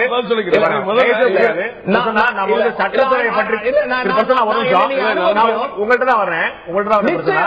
நீங்க சட்டசபை பற்றியும் சட்டசபை கூட்டுவது பற்றியும் பேசுனீங்கன்னா நிச்சயமா நம்ம தொடர்ந்து பேசலாம். வேறு விவாதங்கள் கொண்டு போனீங்கன்னா திமுக அதிமுக தரப்பிலும் இதே போல துணை முதலமைச்சர் வைக்க வேண்டிய அவசியம் என்ன வந்தது, அப்ப யார் யாரெல்லாம் பண்ணா அப்படிங்கிற கேள்வி வரும். அது தேவையில்லாத விவாதம். நான் பிரச்சனைக்கு ஒரு சின்ன கருத்து சொல்லிக்கிறேன். குளிர்கால கூட்டத்தொடர் எப்பவுமே நடக்கிற ஒண்ணு. சொல்லிதான் சட்டமன்றத்தை அரசாங்கம் நடந்துட்டு இருக்கு. 2வது ஒண்ணு, சட்டமன்றத்தை கூட்டுவதற்கு ஒரு தைரியம் இல்லை, வச்சுட்டு சட்டசபையை கூட்டும் போது புல் மெஜாரிட்டி அரசு பயப்படுமா? இது என்னங்க பேச்சு? இது நிச்சயமா தெளிவா இருக்கு. அதேதான் உங்கள்ட்ட கேட்க ரொம்ப அழகா சொன்னீங்க. மைனாரிட்டியா இருந்த கவர்மெண்ட் வந்து 5 வருஷம் நடத்தும் போது மெஜாரிட்டி கவர்மெண்ட் எங்களுக்கு பயன் கேட்டீங்கல்ல, புரிஞ்சுக்கிட்டேன். நான் தான் கேட்கிறேன், நாளையோ நாளை மறுநாளோ 3 நாள்ல 30 நாள் நடந்தாலும் எதிர்க்கட்சிகள் கொண்டு வர்ற எந்த தீர்மானம், தனிநபர் தீர்மானமோ வெட்டு தீர்மானமோ எந்த தீர்மானம் நிறைவேற போவதில்லை. என்னங்க அத்தகைய விவாதங்களை சந்திப்பதற்கு எந்த தீர்மானம் நிறைவேற போவதில்லை. ஏன்னா உங்கள்கிட்ட அறுதி பெரும்பான்மை உங்கள்கிட்ட இருக்குது. அப்ப உங்களோட தோழமை கட்சியில் இருக்கிறாங்க. எந்த தீர்மானமும் வருமே தவிர ஒண்ணுமே நிறைவேற போறதில்லை. அது குழந்தைக்கு கூட தெரியும். அப்படின்னா கூட அந்த விவாதத்தை குறைஞ்ச வச்சா வெட்டு தீர்மானமோ தனிநபர் தீர்மானமோ உரிமை மீறல் தீர்மானமோ கொண்டு வந்து விவாதம் நிச்சயமா நடந்திருக்கு. பெரும்பான்மை நிகழ்ச்சி இல்ல அவர் சொன்னதுக்கு சட்டமன்றத்துக்கு கூட பயப்படுறாங்க. வேலையே கிடையாது. நீங்க என்ன பிரச்சனை குழந்தை விட்டு எரியுது? இன்னைக்கு காவிரி கர்நாடக பிரச்சனையில திமுக அரசை விட அதிமுக அரசு சரியாக செயல்படுத்தி இருக்கிறதா என்பதை ஒவ்வொரு பொதுமக்கள் அறிவாங்க. ஒரு நடுவர் நீதிமன்ற தீர்ப்பை கூட கெஜெட்ல வெளியிட முடியாத திமுக அரசு காங்கிரஸ் அரசியல 5-6 மந்திரிகளை வச்சுக்கிட்டு அது செஞ்சாங்க, செய்ய முடியல. இல்ல நான் என்ன சொல்றேன், இவங்க எந்த நிகழ்ச்சி பொதுமக்கள் அறிவார்கள். பொதுமக்களுடைய பிரதிநிதிகளாக தான் திரு டெல்லி பாபு போன்ற சகோதரர்கள் இருக்கிறாங்க. அந்த ஊர் மக்கள் கட்சியோட பிரமுகர் வந்து விவசாயிகளுக்கு ஏன் பால் விலையை உயர்த்தி கொடுத்தீங்கன்னு கேட்கும்போது நம்ம என்ன செய்ய முடியும்? விவசாயத்துக்கு கேட்கல, தர்மபுரிக்கும் கேட்பாரு, அவரு ஜாதிவாரி கேட்பாரு, எல்லாத்தையுமே கேட்பாரு, பால் குழுமம் கேட்பாரு. சொல்லவே இல்லை, இன்னும் முடிவு பண்ணல. இங்கே கொடுக்கணும். கர்நாடகா மாநிலத்தில் கொடுத்தது போல ஒரு சின்ன நிறுவனம் இல்ல, ஒரு மாசத்துக்கு 50 லட்சம் ரூபாய் நஷ்டத்துல ஒண்ணு அது மூடிட்டு தான் போனது எல்லாத்துக்கும் தெரியும். இன்னைக்கு இந்த 2014 ஜனவரி 3 ரூபாய் உயர்த்தி கொடுத்திருக்காங்க. திருப்பி இந்த வட்டம் 5 ரூபாய் உயர்த்தி கொடுத்திருக்காங்க. 10 ரூபாய் விலை உயர்வுக்கு பிறகு அந்த 10 ரூபாயில் 8 ரூபாய் மாடு வைத்து வளர்க்கிற பால் கறந்து இந்த அரசுக்கு கொடுக்கிற பால்காரருக்கு அந்த விவசாயிகள் கொடுக்கப்பட்டது உண்மையா இல்லையா? அதை முதல்ல சொல்லுங்க, மக்கள் புரிஞ்சுக்கிட்டோம். இல்லங்க கொடுக்குறாங்க இல்ல சொல்ல, அவங்களுடைய கருத்தை பதிவு பண்றீங்க. சபையில நீ வாய் கொடுக்குறேன் பாருங்க, நீங்க இங்கேயே நீங்க மார்க்சிஸ்ட் வாய் கொடுக்க மாட்டீங்க. அரசு கூட்டிய பிறகு ஒட்டுமொத்த விவாதத்திலையும் கூட்டணி கட்சியாருக்கு நீங்களே மார்க்சிஸ்ட் கட்சியை இத்தனைக்கும் கடிந்து கூட பேசுவதில்லை. அவங்க கூட நீங்க கூட மாட்டேன்றீங்க. தமிழ்நாடு 22,80,000 பால் கூட்டுறவு உற்பத்தியாளர். ரொம்ப சந்தோஷம். சொல்லி முடிச்சு சொல்லுங்க. தனியார் பால் விற்பனை இதுல கடந்த ஒரு 5 ஆண்டு காலமா ஒப்பிட்டு பாக்குறப்ப தனியார் பால் நிறுவனத்துல பல விவசாயிகள் போயிருக்காங்க. பணம் பட்டுவாடா, உரிய நேரத்தில் பணம் பட்டுவாடா செய்யப்படுவது இல்ல. சொல்ல வரேன், இன்னைக்கு வந்து பால் விலை 10 ரூபாய் ஏற்றப்பட்டிருப்பதை, அது ஏற்றிய கட்டணத்தை அரசே ஏற்றுக்கொண்டிருக்கலாம், அரசே மானியம் வழங்கலாம் தான் மார்க்சிஸ்ட் கட்சி முன் வச்சிருக்கிறோம். இன்னொரு பக்கத்துல அந்த பால் ஏற்கனவே நடைபெற்ற ஊழல்ல அதுல வந்து சீர் செய்திருந்தால் பல லட்சக்கணக்கான பல்வேறு பிரச்சனைகள் இருக்குது. ரமேஷ் கேட்கிறேன், முக்கியமான விஷயம் திரு நாராயணன் சொன்ன போல அரசுக்கு வந்து அறுதி பெரும்பான்மை இருக்குது. எந்த அரசுக்கு எதிரான எந்த ஒரு தீர்மானமும் நிறைவேற போவதில்லை. இது எல்லாருக்குமே தெரிஞ்ச விஷயம். அரசியலுடைய பாலபாடம் இன்னைக்கு இருக்கக்கூடிய நிலைமையில 60% மேல வந்து இருக்கைகள் வந்து அதிமுக பக்கம் தான் இருக்குது. அப்ப ஒரு தீர்மானத்தை அனுமதிப்பதன் மூலமாக, ஒரு விவாதத்தை அனுமதிப்பதன் மூலமாக என்ன கெடுதல் வந்துடும்? ஒரு ஜனநாயகத்துக்கான அளவு சேர்க்கக்கூடிய விஷயமா இது இருக்காதா? விவாதத்தை அனுமதிக்க வந்து ஆளுங்கட்சி தயங்குகிறதுன்னு நான் நினைக்கல. வெவ்வேறு காரணங்களாலதான் அவையில் அமளிகள் ஏற்படுகின்றன. அமளிகள் தாண்டி இந்த கூட்டம் நடக்கக்கூடிய திமுக ஆட்சியில அதே அளவுதான் கூட்டம் நடந்திருந்துன்னு நம்ம பார்த்துட்டோம். அப்படி இருந்தாலும் கூட நாம ஒரு முன்னுதாரணமா இருக்கலாம் அப்படிங்கிற முறையில ஏன் இது 7 நாட்களோ 10 நாட்களோ திமுக மார்க்சிஸ்ட் கட்சி கேட்டது போல குறைஞ்சபட்சம் அடுத்த வாரம் வெள்ளிக்கிழமை வரைக்கும் ஒரு 7 நாள் மட்டும் இருந்தா கூட என்ன சிரமம் இருக்க முடியும்? அவையினுடைய நாட்கள் இன்னும் ஓரிரு நாட்கள் கூடுதலாக நடத்திருக்கலாம்னு நான் ஏற்கனவே சொல்லிட்டேன். ஆனா விவாதத்தை நடத்த அனுமதிக்கவே இல்லை அப்படின்ற குற்றச்சாட்டை நான் ஏற்க முடியாது. ஏனென்றால் நான் ஏற்கனவே சுட்டிக்காட்டியது போல தேமுதிக கடந்த கூட்டத்தொடரில், பட்ஜெட் கூட்டத்தொடரில் பல்வேறு மானிய கோரிக்கைகள் விவாதங்கள்ல கலந்துட்டு இருக்காங்க. அநேகமாக ஓரிரு மானிய கோரிக்கைகள் தவிர மீது எல்லா நாட்களிலும் கலந்து கொண்டிருக்கிறார்கள். இன்னும் சொல்ல போனால் என்னுடைய நினைவு சரியாக இருக்குமானால் மிக பெரும்பாலான நாட்கள் ஒவ்வொரு விவாதத்தையும் அவர்கள் தொடங்கி வைத்து அவர்கள் கட்சி உறுப்பினர் முடித்து வைத்திருக்கிறார். அந்த வகையிலே பிரதான எதிர்க்கட்சியான தேமுதிக உறுப்பினர்கள் 2 பேர் ஒவ்வொரு விவாதத்திலும் பேசியிருக்கிறார்கள். மார்க்சிஸ்ட் கம்யூனிஸ்ட் கட்சியைச் சேர்ந்தவர் எல்லா விவாதத்திலும் பேசியிருக்கிறார்கள். வெளிநடப்பு செய்த சமயங்களிலே கூட அவர்கள் திரும்பவும் அவைக்கு வந்து விவாதங்களிலே பங்கேற்றிருக்கிறார்கள். உங்களுடைய கருத்திலேயே சிறப்பாக செயல்பட்ட பயன்படுத்திக் கொண்ட தேமுதிக கூட ஒரு கட்டத்துல கடுமையான கொந்தளிப்பை காட்டி மிகப்பெரிய ரௌத்ரம் உள்ளாகி அவங்களே வெளியேற்றப்பட்ட நிலைமை ஏற்பட்டுச்சு. ஏன் சொல்லுங்க?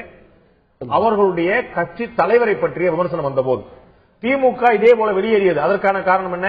அந்த கட்சியுடைய தலைவரை பற்றிய தனிப்பட்ட விமர்சனம் வைக்கப்பட்ட போது இது ஆளுங்கட்சி தரப்பில் இன்று அமைச்சராக இருக்கக்கூடிய அன்று அமைச்சராக இல்லாத போது திமுக தலைவரையோ தேமுதிக தலைவர் விமர்சனம் வைக்கும் போது திமுகவோ தேமுதிகவோ பதில் சொல்லாமல் பதில் கொந்தளிக்காம எப்படி இருப்பாங்க?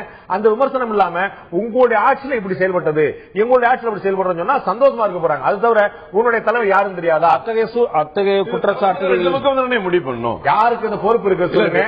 அவை நடத்தக்கூடியவர்களுக்கா, அவையில பெரும்பான்மை உள்ளவர்களுக்கா, அவையில சிறுபான்மையினர்களுக்கா, எதிர்கட்சிகளுக்கு யாருக்கு ரெண்டு பேருக்கு பொறுப்பு இருக்குன்னு? சிறுபான்மையினர் இருக்கவங்க என்ன வேணாலும் சொல்லிட்டு போலான்னு வந்துட முடியுமா? பெரும்பான்மை இருக்கும் பதில் சொல்லதான் செய்வாங்க. பெரும்பான்மை இருக்கும்.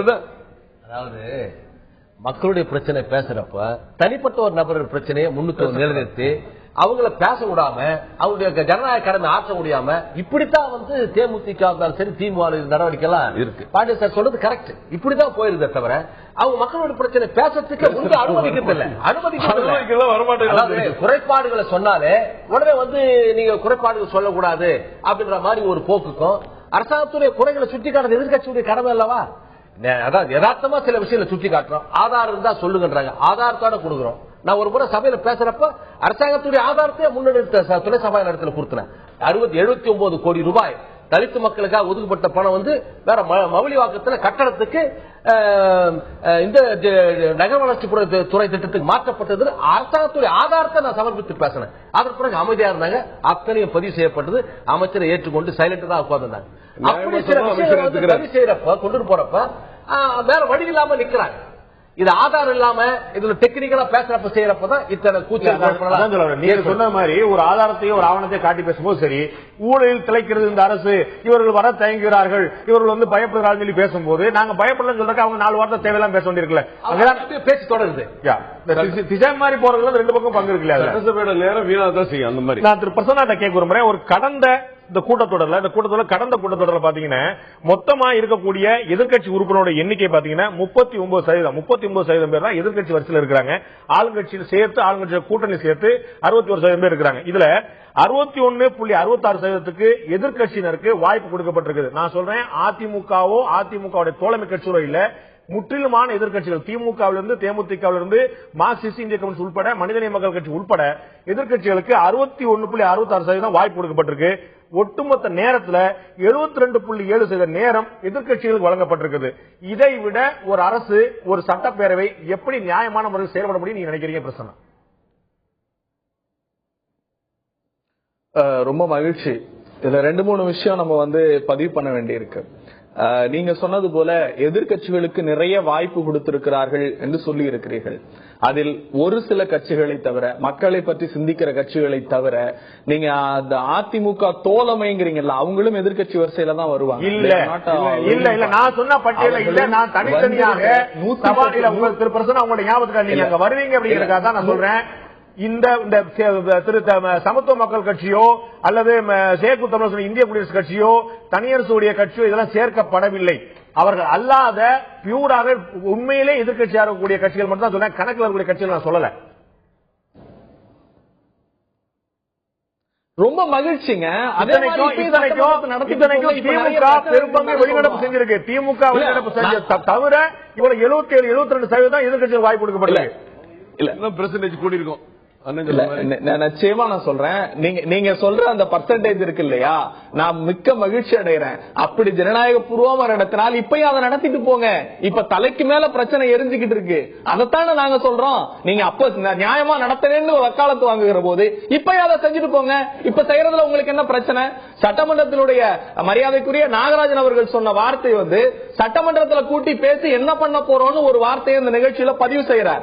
அப்புறம் எதுக்கு சட்டமன்றம்? அப்புறம் எதுக்கு தேர்தல்?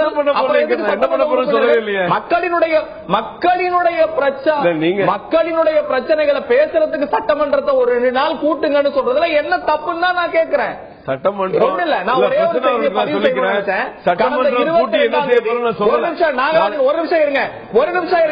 கடந்த 22ஆம் தேதி அனைத்து விவசாயிகள் சங்கத்தின் சார்பாக தமிழ்நாடு முழுக்க போராட்டம் நடைபெற்றது. விவசாயத்தினுடைய அனைத்து கட்சி சங்க தலைவர்களும் போராட்டத்தில் இறங்கினார்கள். அனைத்து எதிர்கட்சிகளும் போராட்டத்தில் இறங்கியது. ஆளும் கட்சியை சார்ந்தவர்களோ அல்லது முதலமைச்சரை சந்திப்பதற்கு கூட நேரம் கிடைக்கவில்லை. இப்படி விவசாயிகள் கொழுந்து விட்டு எரிகிற பிரச்சனை நிவாரணம் இல்லை. காவேரியில் அணை கட்டுது, இதெல்லாம் வாழ்வாதார பிரச்சனை.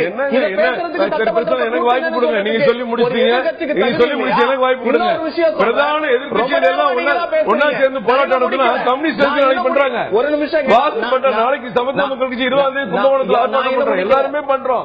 எல்லாரும் விவசாயிகளுக்கு எதிரானவர்கள் யாருமே இல்லை தமிழகத்தில். அரசாங்கம் மேல்முறையீடு மனுவை சமர்ப்பிச்சிருக்காங்க உச்சநீதிமன்றத்தில். அவங்க சும்மா தூங்கிட்டா இருக்காங்க. கொழுந்து விட்டு எரியுது அதிமுக அரசு சொல்ல முடியுமா? உச்சநீதிமன்றத்தில் மேல்முறையீடு நீங்க தாக்கல் செய்றீங்க, சொல்ல வேண்டிய செய்தி என்ன? சட்டமன்றத்தில் வீணாக பேசுறது யாருமே சொல்லல, அப்படி சொல்லவே இல்லை.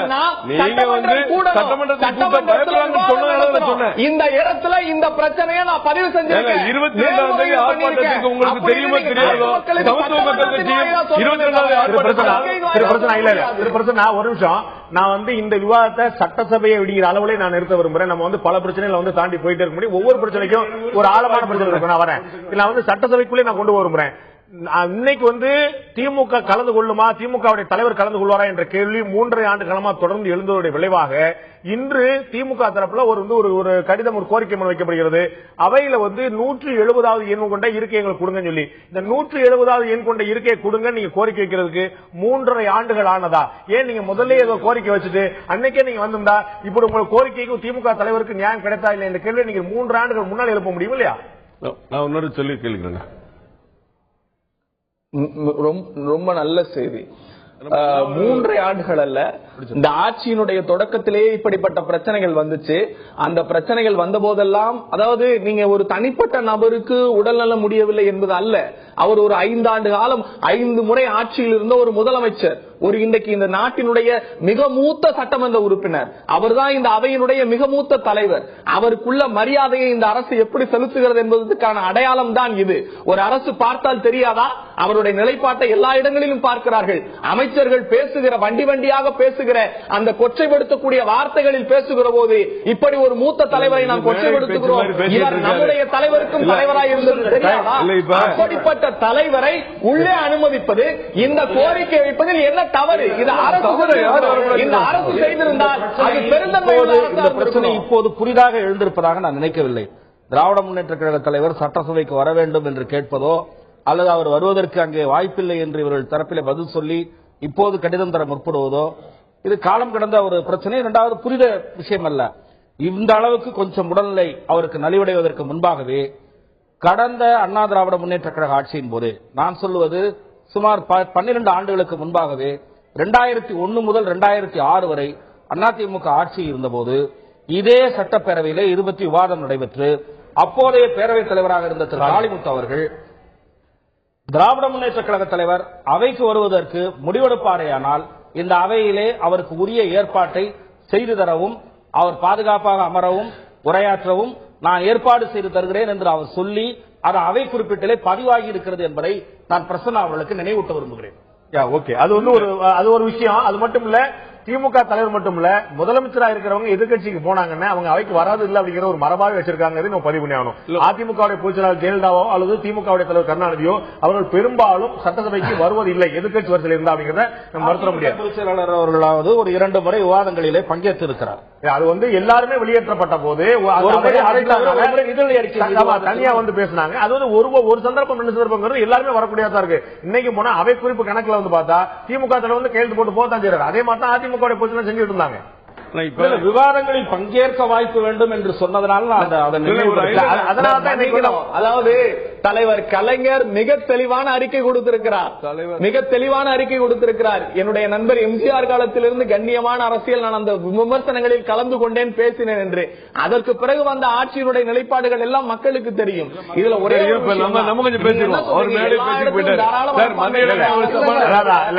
சட்டசபை நாகராஜ், நீங்க என்ன பேச அனுமதிக்கணும். ஒரே ஒரு விஷயம், என்னை அனுமதிங்க, என்னை பேசுறதுக்கு அனுமதிங்க. நீங்க இந்த அரசு எல்லா வகையிலும் சிறந்த அரசுன்னு சொல்றவங்க, எதிர்க்கட்சிகளின் மீது இப்படி ஒரு கோரிக்கை வருகிறது. இது குறித்து திமுக மட்டுமல்ல, பாஜக வைக்கிறது, காங்கிரஸ் வைக்கிறது, கம்யூனிஸ்ட் தோழர்கள் கூட சொன்னார்கள். இதை செயல்படுத்துவதில் இந்த அரசுக்கு என்ன தயக்கம்? ஒரு முதியவருக்கு, ஒரு மூத்த சட்டமன்ற உறுப்பினருக்கு இந்த இருக்கை ஏற்படுத்தி கொடுப்பதில் என்ன தயக்கம்னு தான் நான் கேட்கிறேன். இல்ல தயக்கம்ங்கிறது இப்ப எங்களுடைய கேள்வி முதல்ல நீங்க சொன்னதுக்கு நண்பர் பிரசன்னாவை சொல்லிக்கிறேன். 22ஆம் தேதி PR பாண்டியன் அவர்கள் தஞ்சை, திருவாரூர், நாகை மாவட்டங்களிலே நடைபெற்ற ஆர்ப்பாட்டத்திற்கு சமத்துவ மக்கள் கட்சி முழு ஆதரவு கொடுத்திருக்கு. நீங்க புரிஞ்சுக்கணும். 2வது வருகிற 20ஆம் தேதி குழந்தையிலே எங்கள் தலைவர் சரத்குமார் அவருடைய தலைமையில் ஆர்ப்பாட்டம் நடைபெறுகிறது. அடுத்து கம்யூனிஸ்ட் கட்சி நாளை நடத்துறாங்க. எல்லா கட்சியுமே இது ஆதரவாக இருக்காங்க. ஆளுங்கட்சி வந்து உச்சநீதிமன்றத்தில்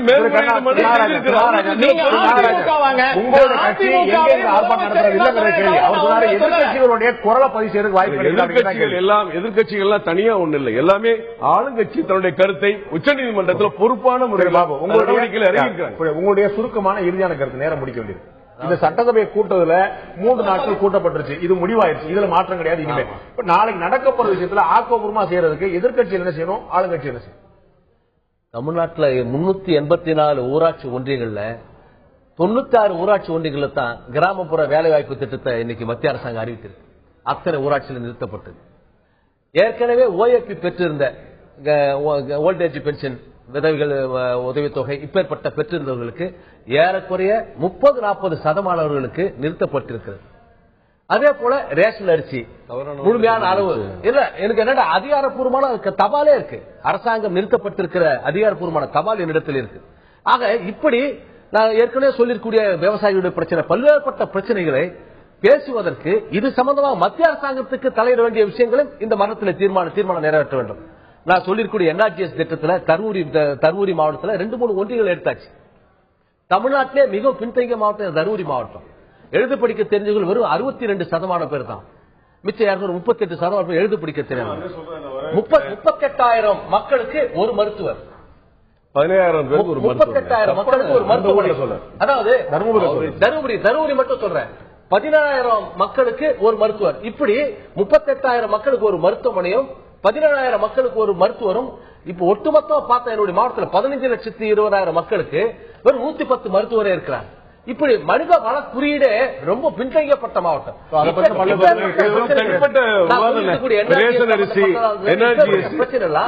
என்னை போன்ற சட்டமன்ற உறுப்பினர் அந்த மாவட்டத்துடைய ஒட்டுமொத்த வாழ்வாதார பிரச்சனைகளை முன்வைக்க முடியும்.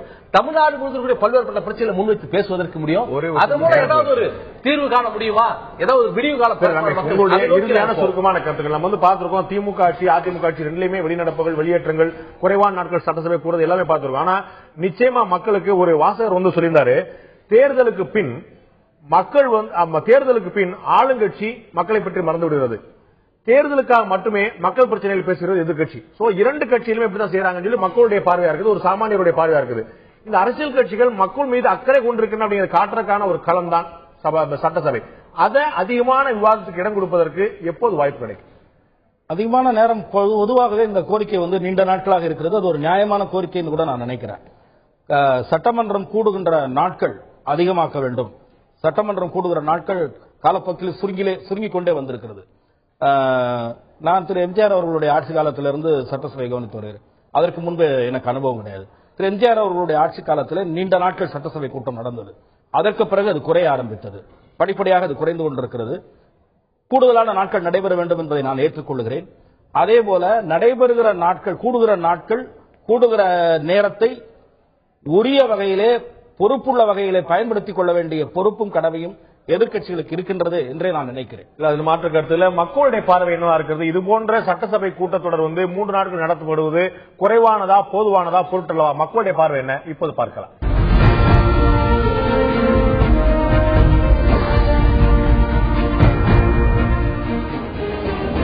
3 நாட்கள் சட்டசபை கூடுவது போதுமானது என்று 35% மக்களும், இது குறைவானது என்று 50% மக்களும், இது ஒரு பொருட்டுக்குரிய விஷயம் அல்ல என்று 15% மக்களும் தெரிவித்திருக்கிறார்கள். இது ஒரு பொருட்டல்ல என்று 15% மக்கள், இந்த 3 நாட்கள் மிக குறைவானது என்று 50% மக்கள், இது போதுமான கூட்டம் தான் என்று 35% மக்கள் தெரிவித்திருக்கிறார்கள்.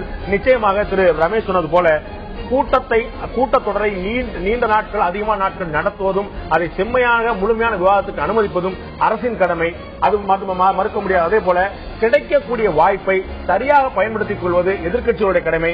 இருதரப்பும் சரியான விஷயத்தில் செயல்படுகிறதா என்று கவனிப்பது நம்முடைய கடமை. இந்த நிகழ்ச்சியில் கலந்து கொண்டு கருத்து விருந்தினர்கள் 4 பேருக்கும் நன்றி.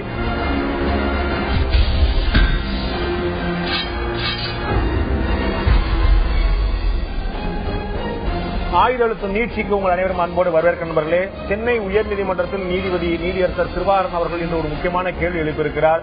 மத்திய மாநில அரசுகளுக்கு 13 கேள்வி எழுப்பியிருக்கிறார். மது விற்பனை திறந்து விடப்பட்டிருக்கிறது. அரசே மது விற்பனை நடத்துவது ஒரு வருத்தத்துக்குரிய விஷயம் இல்லையா? இதுபோல செயல்படலாமா? இதை முழுமையான பூர்ண மதுவிலக்கு கொண்டு வர வேண்டும். அதற்கு முன்னதாக குறைந்தபட்சம் படிப்படியாகவாது சில நடவடிக்கைகளை எடுத்து தமிழகத்தில் இருக்கக்கூடிய பல்வேறு அரசியல் கட்சிகள், பாமக, மதிமுக உள்ளிட்ட பல்வேறு அரசியல் கட்சிகள் தொடர்ந்து வலியுறுத்தி வரக்கூடிய விஷயங்களை நீதியரசர் கிருபாகரன் இன்று சென்னை உயர்நீதிமன்றத்துடைய கேள்வியாக எழுப்பப்பட்டிருக்கிறது. ஏன் மதுவிலக்கை கொண்டு வரக்கூடாது, இதில் என்ன சிக்கல் இருக்குது என்று ஒரு எதிர்க்கட்சிகளுடைய கோரிக்கையாக இருந்த விஷயம் நீதிமன்றத்தின் பார்வையாக மாறி இருக்கிறது. தமிழக அரசு என்ன செய்ய போகிறது? டாஸ்மாகினால மது விற்பனையினால வரக்கூடிய பிரச்சனைகள் நாம் பார்த்துக் கொண்டே இருக்கிறோம். அந்த பிரச்சனைகளை தீர்ப்பதற்கான வழிமுறைகள் கிடைக்கவில்லை. அந்த குறைந்தபட்சம் மது விற்பனைக்கான நேரத்தையாவது குறைக்க முடியுமா அல்லது வயதையாவது கூட்ட முடியுமா? பல்வேறு விஷயங்கள் செய்யக்கூடிய விஷயங்கள் இருக்க அதை ஏன் செய்யப்படவில்லை என்று 13 கேள்வி எழுப்பியிருக்கிறார். அடுத்த மாதம் 11ஆம் தேதிக்குள் அதற்கான பதிலை பெற்று வர சொல்லி, இந்த மாதம் 11ஆம் தேதிக்குள் அதற்கான பதிலை பெற்று வர சொல்லியிருக்கிறார். மத்திய மாநில அரசுகள் என்ன செய்ய போகின்றன, என்ன செய்ய வேண்டும், அதைத்தான் இன்றைய ஆயுத நீட்சியில் விவாதிக்க இருக்கிறோம். நிகழ்ச்சி இந்த பகுதியிலேயே நம்ம சமத்துவ மக்கள் கட்சியை சேர்ந்த அதிமுகவுடைய தோழமை கட்சியான சமத்துவ மக்கள் கட்சியை சேர்ந்த திரு கருண் நாகராஜன் அவர்கள் முன்னிருக்கார். அதே போல மதிமுகவை சேர்ந்த திரு மல்லை சத்யா அவர்கள் முன்னிருக்கார். உங்கள் 2 பேரும் நிகழ்ச்சிக்கு வரவேற்கிறேன். நான் முதல்ல திரு நாகராஜன் தான் ஆரம்பிக்க விரும்புறேன். நீதியரசர் ஒரு விஷயம் சொல்றார், நாடு முழுக்க முறையான குடிநீர் கிடைக்கிறதோ இல்லையோ மது தங்கு தடையின்றி கிடைக்கிறது. இது ஒரு பெருமைக்குரிய விஷயமா அப்படிங்கிற ஒரு கேள்வி எழுப்பியிருக்காங்க. இத எல்லா கட்சிகளும் நம்ம ஏற்கனவே அறிமுகத்தை சொன்ன மாதிரி எல்லா கட்சிகளும் வலியுறுத்திட்டே வந்திருக்காங்க. இன்று நீதிமன்றமே இந்த கேள்வியை வலியுறுத்துகிறது. நீதிமன்றம் இன்று புதிதாக இந்த கேள்வி எழுப்பவில்லை. அரசியல் சாசனம் சொன்ன விஷயத்தை நீதிமன்றம் கேள்வி எழுப்பியிருக்கிறது. இதை செயல்படுத்துவதில் என்ன தயக்கம், என்ன தடை இருக்க முடியும்? அடிப்படை வசதிகள் கிடைக்கல, மது மட்டும் கிடைக்குமாங்கிற கேள்வி இது இல்ல. இன்னைக்கு மதுக்கடைகள் இருக்க வேண்டுமா வேண்டாம்னா நிச்சயமாக எங்களுடைய கருத்து மதுக்கடைகளே வேண்டாம் என்ற கருத்து எல்லாருமே எல்லா இடத்திலையும் சொல்லலாம். இந்த மதுக்கடைகள் ஏன் நடத்தப்படுகிறது, இந்த மதுக்கடைகள் எப்போது தொடங்கப்பட்டது, இந்த தமிழ்நாடு வாணிப கழகம் டாஸ்மாக் 1983 தொடங்கப்பட்டது. இன்றைக்கு இந்தியா முழுவதும் குஜராத் உள்பட மது கிடைக்கிறது. குஜராத்தில் சில்லறை விற்பனை கடைகள் இல்லையே தவிர பெரிய பெரிய ஹோட்டல்களிலும் பெரிய பெரிய 5 ஸ்டார் நிறுவனங்களும் கிளப்புகளிலும் அங்கேயும் மது விநியோகிக்கப்படுகிறது. என்ன சொல்ல வரீங்க? நான் என்ன சொல்ல, இது தனிப்பட்ட தமிழ்நாட்டுக்கு மட்டும் உள்ள பிரச்சனை இல்லை, இந்தியாவுக்கு. மத்திய மாநில அரசுகளுக்கு இன்றைக்கு அது வேண்டாம்ங்கிறது எல்லாருடைய கருத்து. செயல்படுத்துறது யாருடைய விஷயம்? செயல்படுத்துவது அரசோட விருப்பம். அரசோட விருப்பத்திற்கு முன்பாக இந்த மதுக்கடைகளை மூடுவதனால் கூட்டணி கட்சிகளுடைய கோரிக்கையை அரசு ஏற்கவில்லை. இல்ல, இது ஏற்கனவே எல்லாருடைய. ஏன் இருக்கு அதிமுக இருக்கிற பல பேரை கேட்டா கூட மதுக்கடையில் எதுக்கடா எல்லாம் குடிச்சிட்டு உடம்பு கெட்டு போகுது, அவன் குடும்பம் கெட்டு போகுது, எல்லாரும் சவாசம் சொல்லுவான். அப்புறம் ஏன் கடை நீங்க சொல்றீங்க? இன்னைக்கு இது இல்லாம இருக்கிற ஒரு சில காலகட்டங்கள்ல இடையில இப்ப 2014 வரைக்கும் ஒரு 2-3 ஆண்டுகள் மட்டும் இடைப்பட்ட காலத்துல அது இல்லாம இருந்தது. அன்னைக்கெல்லாம் மிக கள்ளச்சாராய பிரச்சனைகள், மிகப்பெரிய பிரச்சனை ஏற்பட்டு பல சாவுகள்லாம் அதெல்லாம் நடந்தது. இன்றைக்கு இந்தியா கள்ளச்சாராய சாவு ஏற்பட்டால் அரசுடைய கண்காணிப்பு சரியாக இல்லை என்ற கண்காணிப்பு இருந்தாலும் பல இடங்கள்ல குடிசை தொழில் மாதிரி செய்ய தொடங்கினா. அப்பதான் எம்ஜிஆர் காவல்துறையுடைய ஒத்துழைப்பு இல்லாம குடிசை தொழில் மாதிரி நடந்துட முடியுமா? இன்னைக்கே கள்ளச்சாராயம் நடக்கல. தவறுகள் எல்லா இடத்துலயும் எல்லா கட்டத்திலையும் எல்லா ஊர்லயும் நடக்குது. அது நம்ம எல்லா தரப்புலையும் வெறும் குடிக்கிறது மட்டும் இல்ல, எல்லா வகையிலையும். இன்னைக்கு ஒரு பள்ளி மாணவன் ஸ்கூல்ல உட்கார்ந்து இருக்கான், அவனை போய் மாரீஸ்வரங்கிற மாணவன் பழைய மாணவன் போய் வகுப்பறைகளை குத்தி கொள்றான். இன்னைக்கு ஒரு மாணவனை எதை ஒப்பிடுறீங்க? அரசே மது விற்பனை செய்வதையும் ஒரு மாணவன் பழைய பகையை தீர்ப்பதற்காக மது விற்பனைங்கிறது இது புது. நான் என்ன சொல்ல வர்றத கொஞ்சம் நீங்க பொறுமையா கேட்கணும். இது புதிதாக இன்றைக்கு நீதியரசர் கிருபாகரன் அவர்கள் கேள்வி கேட்ட போல இது அதிமுக அரசனுடைய முக்கியமான கொள்கை முடிவு மது விற்பனை என்று வரல. அந்த இதெல்லாம் சொல்ல வரல. பல ஆண்டுகளா இருக்கு. இன்றைக்கு சோசியலா சமூக ரீதியா இன்றைக்கு பல இடங்கள்ல மது அருந்துறது ஒரு பொழுதுபோக்கா ஒரு மொராலிட்டியே மாறி போயிருக்கு. இன்னைக்கு வெளிநாட்டுக்கு போய் ஒரு நண்பர் கேட்டதுன்னா முதலே சொல்லிட்டேன். அப்புறம் வந்து காலில் முள்ளு குத்திருச்சு, நேரடியா எடுக்க உடஞ்சிருச்சு, அதை லேசா இது பண்ணி சரி பண்ணி லேசா ஆயில் தடவி அதுக்காக எப்படி எடுக்கிறது? அதுக்காகத்தான் நீதிமன்றம் சொல்லுது படிப்படியாவது கொண்டு வரலாமே, குடிப்பவர்களுடைய வயதை கூட்டுங்க, படிப்படியாக கொண்டு வர வேண்டும். காலை வேளைகளில் பள்ளி கல்லூரிகள் இருக்கிற நேரத்தில் மதுக்கடைகள் மூடப்பட வேண்டும். மாலை 5 மணிக்கு மேல் தொடங்கி இரவு 10 மணிக்குள் முடிப்பதற்கு முதலில் திட்டமிட்டு பிறகு படிப்படியாக பூரண மதுவிலக்கை கொண்டு வர வேண்டும். எங்க ஆசை, எங்க கட்சியோட கொள்கை, அதுல மாற்றமே இல்லை. ஆனால் இதை படிப்படியாக செய்வதற்கு ஒரு கால அவகாசம் அரசு கொடுக்கணும். நிச்சயம் திட்டம். அப்படி அரசு என்னைக்காவது எங்களுடைய கொள்கை இதுதான், நாங்கள் படிப்படியாக மது விலக்கை கொண்டு வர போறோம் ஒரு முறையாக சொல்லியிருக்கா? சொல்லுவாங்க. மக்களுடைய கோரிக்கை எப்படி இருக்கு, நிச்சயமா செய்வாங்க. ஆனா இடையில இன்னொரு பிரச்சனை கோரிக்கையாக இருக்கலாம். திரு சத்யாட்ட கேட்க விரும்புறேன்.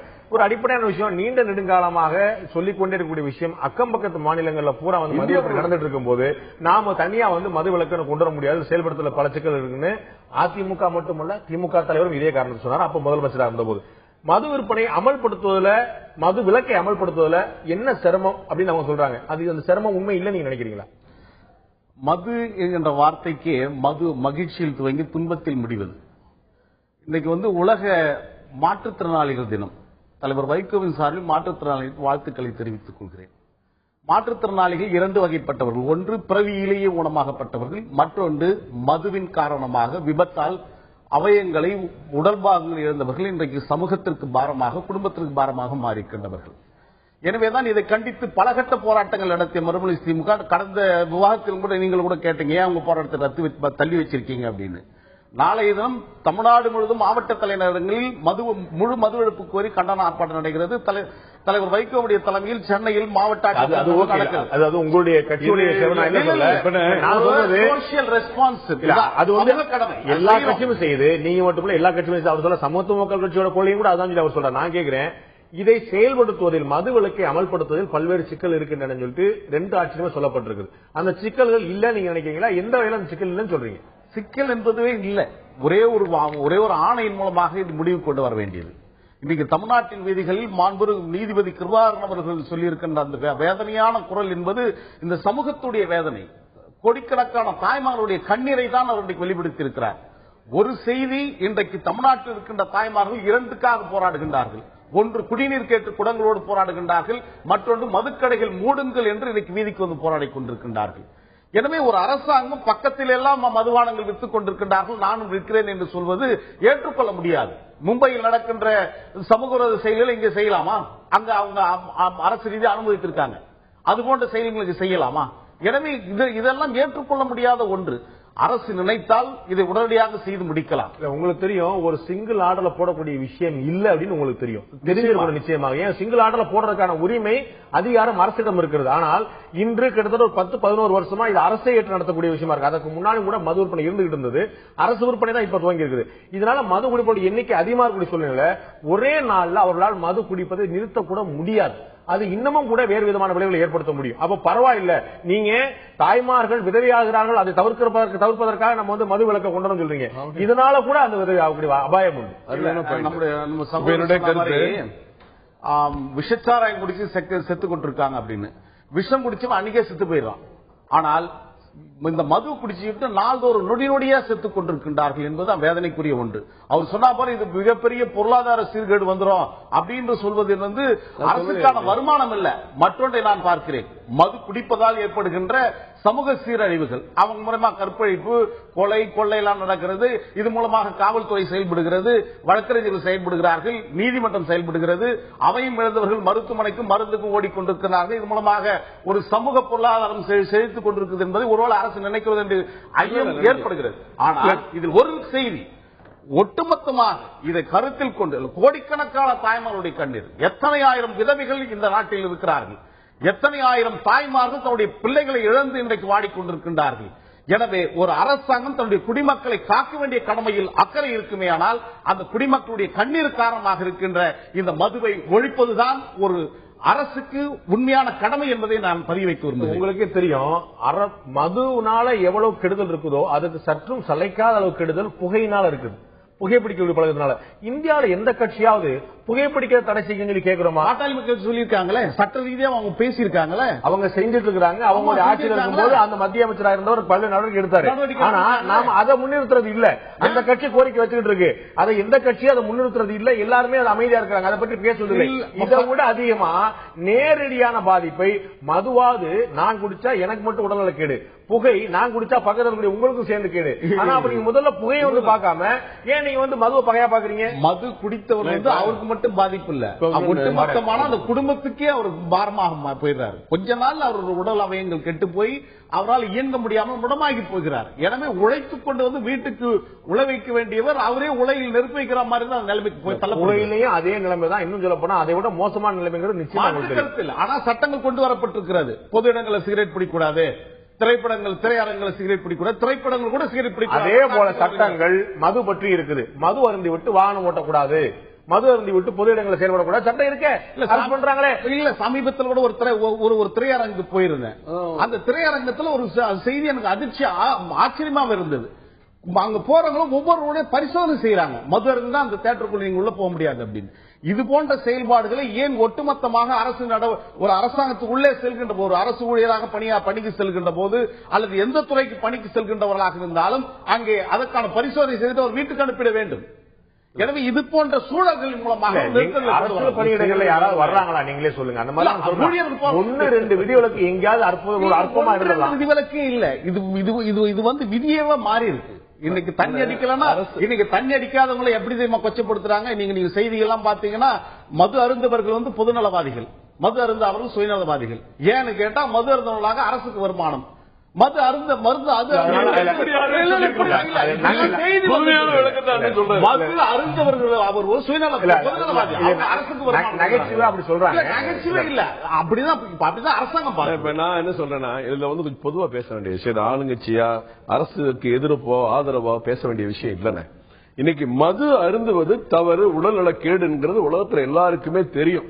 ஆனா இந்த பூமி உலக தோன்றிய காலத்துல இருந்து அந்த கால புராணத்துல கூட மதுபானம்ல தொடங்கி இன்னைக்கு இருக்கு.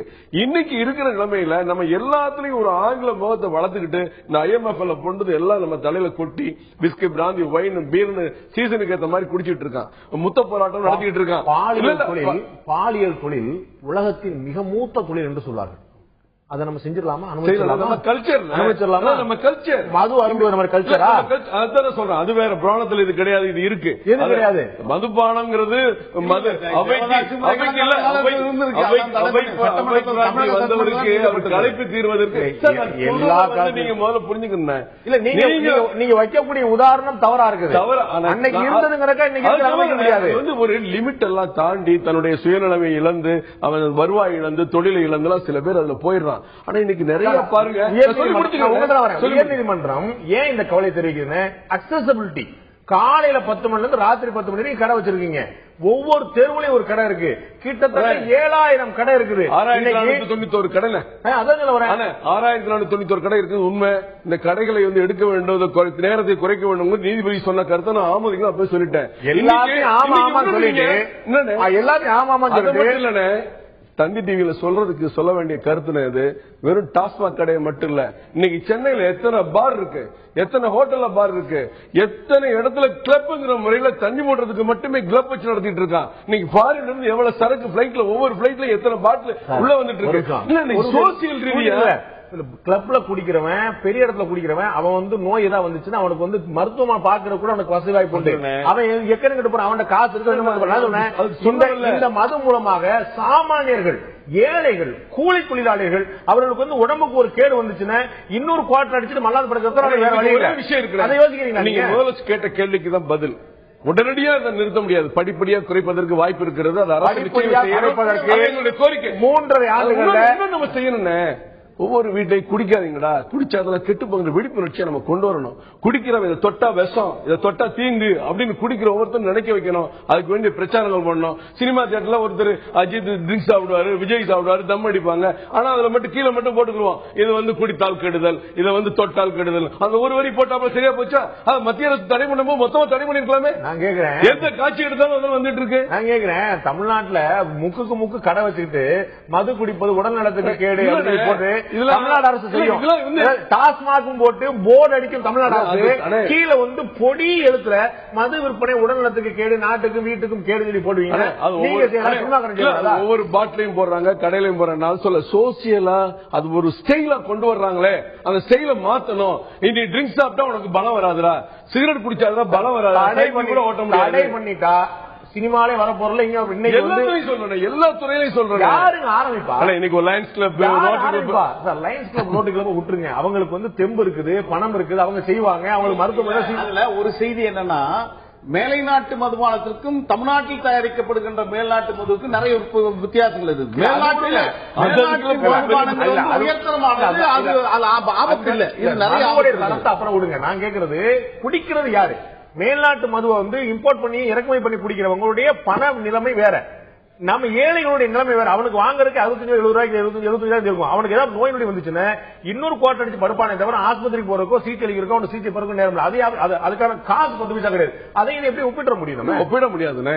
அதாவது எல்லா இடத்திலையும் இரண்டரை கலந்து இருக்கிறது இந்த மதுங்கிற விஷயங்கிறத நம்ம டிஸ்கஷனுக்காக தான் சொல்றேன். நான் அது சரி இது தவறுன்னு சொல்லல. எல்லா வட்டத்திலையும் இன்னைக்கு பள்ளி மாணவர்கள் 4 பேர் சேர்ந்தா ட்ரிங்க்ஸ் சாப்பிடறான், காலேஜ் மாணவர்கள் சேர்ந்தா ட்ரிங்க்ஸ் சாப்பிடறான். 10 பேர் கம்பெனி இன்னைக்கு பர்த்டே வாங்கினா ஃபேமிலியா போனா ஃபேமிலி எல்லாம் தனியா விட்டுட்டு இங்க ட்ரிங்க்ஸ் முக்கியமான விஷயம் நம்ம பார்க்கணும். இது வந்து மது குடிப்பது என்பது ஒரு 10 ஆண்டுகளுக்கு முன்னால் வரை ஒரு குற்ற நிகழ்வாக குடும்பத்திலேயே பார்க்கப்பட்டது. ஒவ்வொரு தனி மனிதனும் மறைந்து நின்று ஒளி நின்று குடிச்சிருந்தான். இன்னைக்கு பகிரங்கமாக காவல்துறை கூட்டத்தை கட்டுப்படுத்த வேண்டிய நிலைமைக்கு மது குடிப்பவங்கள கடுமையான கூட்டம் இருக்கு. சோ இது வந்து ஒரு சோசியல் ட்ரிங்கிங் அப்படிங்கிற மாதிரி கொண்டு வந்தான். குடிப்பது ஒரு சமுதாய அந்தஸ்து அப்படிங்கிற நிலைமை வந்துருச்சு. மக்கள் மனநிலையில் மாற்றம் கொண்டு வராமல் நீங்கள் எதை செய்ய முடியும்? அரசாங்கமே செய்கிறது தான் மிகப்பெரிய தவறு. ஒரு காலத்துல வந்து மது விற்பனை நடக்கின்ற போது எங்கேயும் மறைவா கிடந்தது. இன்னைக்கு மாமல்லபுரத்திலிருந்து இந்த தந்தி தொலைக்காட்சி வருகின்ற வரையும் எத்தனை மதுபான மதுக்கடைகள் வந்து இதே மைய வீதியில வச்சிருக்காங்க இல்லையா? அப்ப எவ்வளவு பெரிய போக்குவரத்து இடையூறாக. கண்டிப்பா. இப்ப நம்ம நினைக்கிறதெல்லாம் கரெக்ட். மறுமலர்ச்சி திராவிட முன்னேற்ற கழகம் கட்சி தொடங்கிய காலத்திலிருந்து இந்த கடைகள் இருக்கு. இது இன்னைக்கு உட்கார்ந்து கழகமும் பாட்டாளி மக்கள் கட்சியும் தொடங்கிய காலத்துல இருந்து மதுக்காக எதிராக குரல் கொடுத்துட்டு இருக்காங்க. அது இருந்துகிட்டு இருக்கு. இன்னைக்கு வந்து நம்ம கடையை பாக்குறது இல்ல. அதுக்காக நம்ம வேதனைப்படணும். இதை ஒட்டுமொத்த முடிவு பண்ணி அரசியல் சார்பு இல்லாம எல்லாருமே இணைந்து இதுக்குள்ள கெடுதலை சொல்லணும். இது ஒரே நாள்ல நீங்க பிரேக் பண்ண முடியாது. படிப்படியா தான் பிரேக் பண்ண முடியும். படிப்படியா பிரேக் பண்றதுக்கு இந்த அரசு என்ன செஞ்சிருக்கு? பதிலே சொல்ல மாட்டேங்க. செய்வாங்க நான் வந்து அரசு சார்பா நான் பேசல. நீங்க என்ன அழுத்தம் கொடுத்திருக்கீங்க? நீங்க சொல்றீங்க ஆமாங்க நானும் தீர்மானம் போட்டிருக்கோம், இவங்களும் தீர்மானம் போட்டிருக்காங்க. ஏன் இன்னும் சொல்ல போனா வைகோ மதுபான கடைகள் வேண்டாம்னு நடைபயணம் போகும்போது அம்மா இறங்கி வாழ்த்து சொல்லலையா? வாழ்த்து சொல்லி மக்கள் முதல்வர் வாழ்த்து சொல்லலையா? அப்ப அவங்களுக்கும் ஒரு வியூ இருக்கு. நல்ல காரியம். ஒரு கேள்வி விட்டுருங்க. லாட்டரி சீட்டை எதற்காக தடை பண்ணியது இதே அதிமுக அரசு? லாட்டரி சீட்டு மக்கள் சுரண்டப்படுகிறார்கள் தடை பண்ணிருப்பாங்க. மதுபானத்தினால மக்கள் வந்து வாழ்விக்கப்படுகிறார்கள். நிச்சயமா நிச்சயமா ஒவ்வொருக்கும் ஒரு அளவு இருக்கு. குதிரை ரேஸ் ஒரு மாதிரி இருக்கும், லாட்டரி சீட்டு வேற மாதிரி, குடிக்கிறது வேற மாதிரி, எத்தனையோ தவறான விஷயங்கள் எல்லா மாநிலத்திலும் இந்தியா நடந்துட்டு இருக்கு. நம்ம தடை பண்ண மாதிரி இதையும் தடை பண்ண முயற்சி பண்ணணும். அது முயற்சி பண்றதுக்கு நம்ம மக்களை தயார்படுத்தணும், நம்ம சமூகத்தை தயார்படுத்தணும். அதான் என்னுடைய வியூ. நம்ம சமூகத்தை இதை மொத்தம் நீங்க சொன்னீங்க ஒரு வார்த்தை, நீங்க சொன்னீங்க குடிச்சு சாகுன விட திடீர்னு நிப்பாட்டினா நிறைய பேர் செத்துருவானீங்க. நிறைய பேர் என்ன வானே தெரியாது. நீங்க அப்படி ஒரு நிலை நிச்சயமா இருக்கு. மொத்தம் பாண்டிச்சேரியில போயிருப்பான். நான் கேட்கிறேன், உங்களுக்கு சொல்றேன், மொத்தம் பாண்டிச்சேரியில போயிருப்பாங்க. அப்படி அக்கறைப்படுறவங்க யாரும் குடிச்சிட்டு குடிக்காம யாரும் செத்துற, குடிச்சிட்டு சாகலாம் ஆனா யாரும் குடிக்காம செத்துறக்கூடாது கவலைப்படுறவங்க. நான் கேட்கிறேன், நீதியரசர் பரிந்துரைத்தது போல மற்ற எல்லா கட்சியும் பரிந்துரைத்தது போல முதல்ல நீங்க 12 மணில இருந்து 8 மணி வரைக்கும் கொண்டாங்க. மது குடிப்பவருடைய வயதை குடுக்கறவருடைய வயதை 30க்கு மேல ஒவ்வொரு கட்டமா கொண்டாங்க. கடையோட எண்ணிக்கையை குறைங்க, புதிய கடைகளை கொண்டு வராங்க, நெடுஞ்சாலை ஓரங்களை கடை வைக்காதீங்க. எவ்வளவு பரிந்துரைகள். ஏதாவது பாட்டாளி மக்கள் கட்சி நீதிமன்றத்தின் மூலமாக பெற்ற ஆணையை அமல்படுத்த தவறுகிறார்கள். இந்த அரசு. ஏன்னா ஏற்கனவே இந்த நெடுஞ்சாலையில் இருக்கின்ற மதுபான கடைகளை மூடுங்க அப்படின்னு சொன்னாங்க.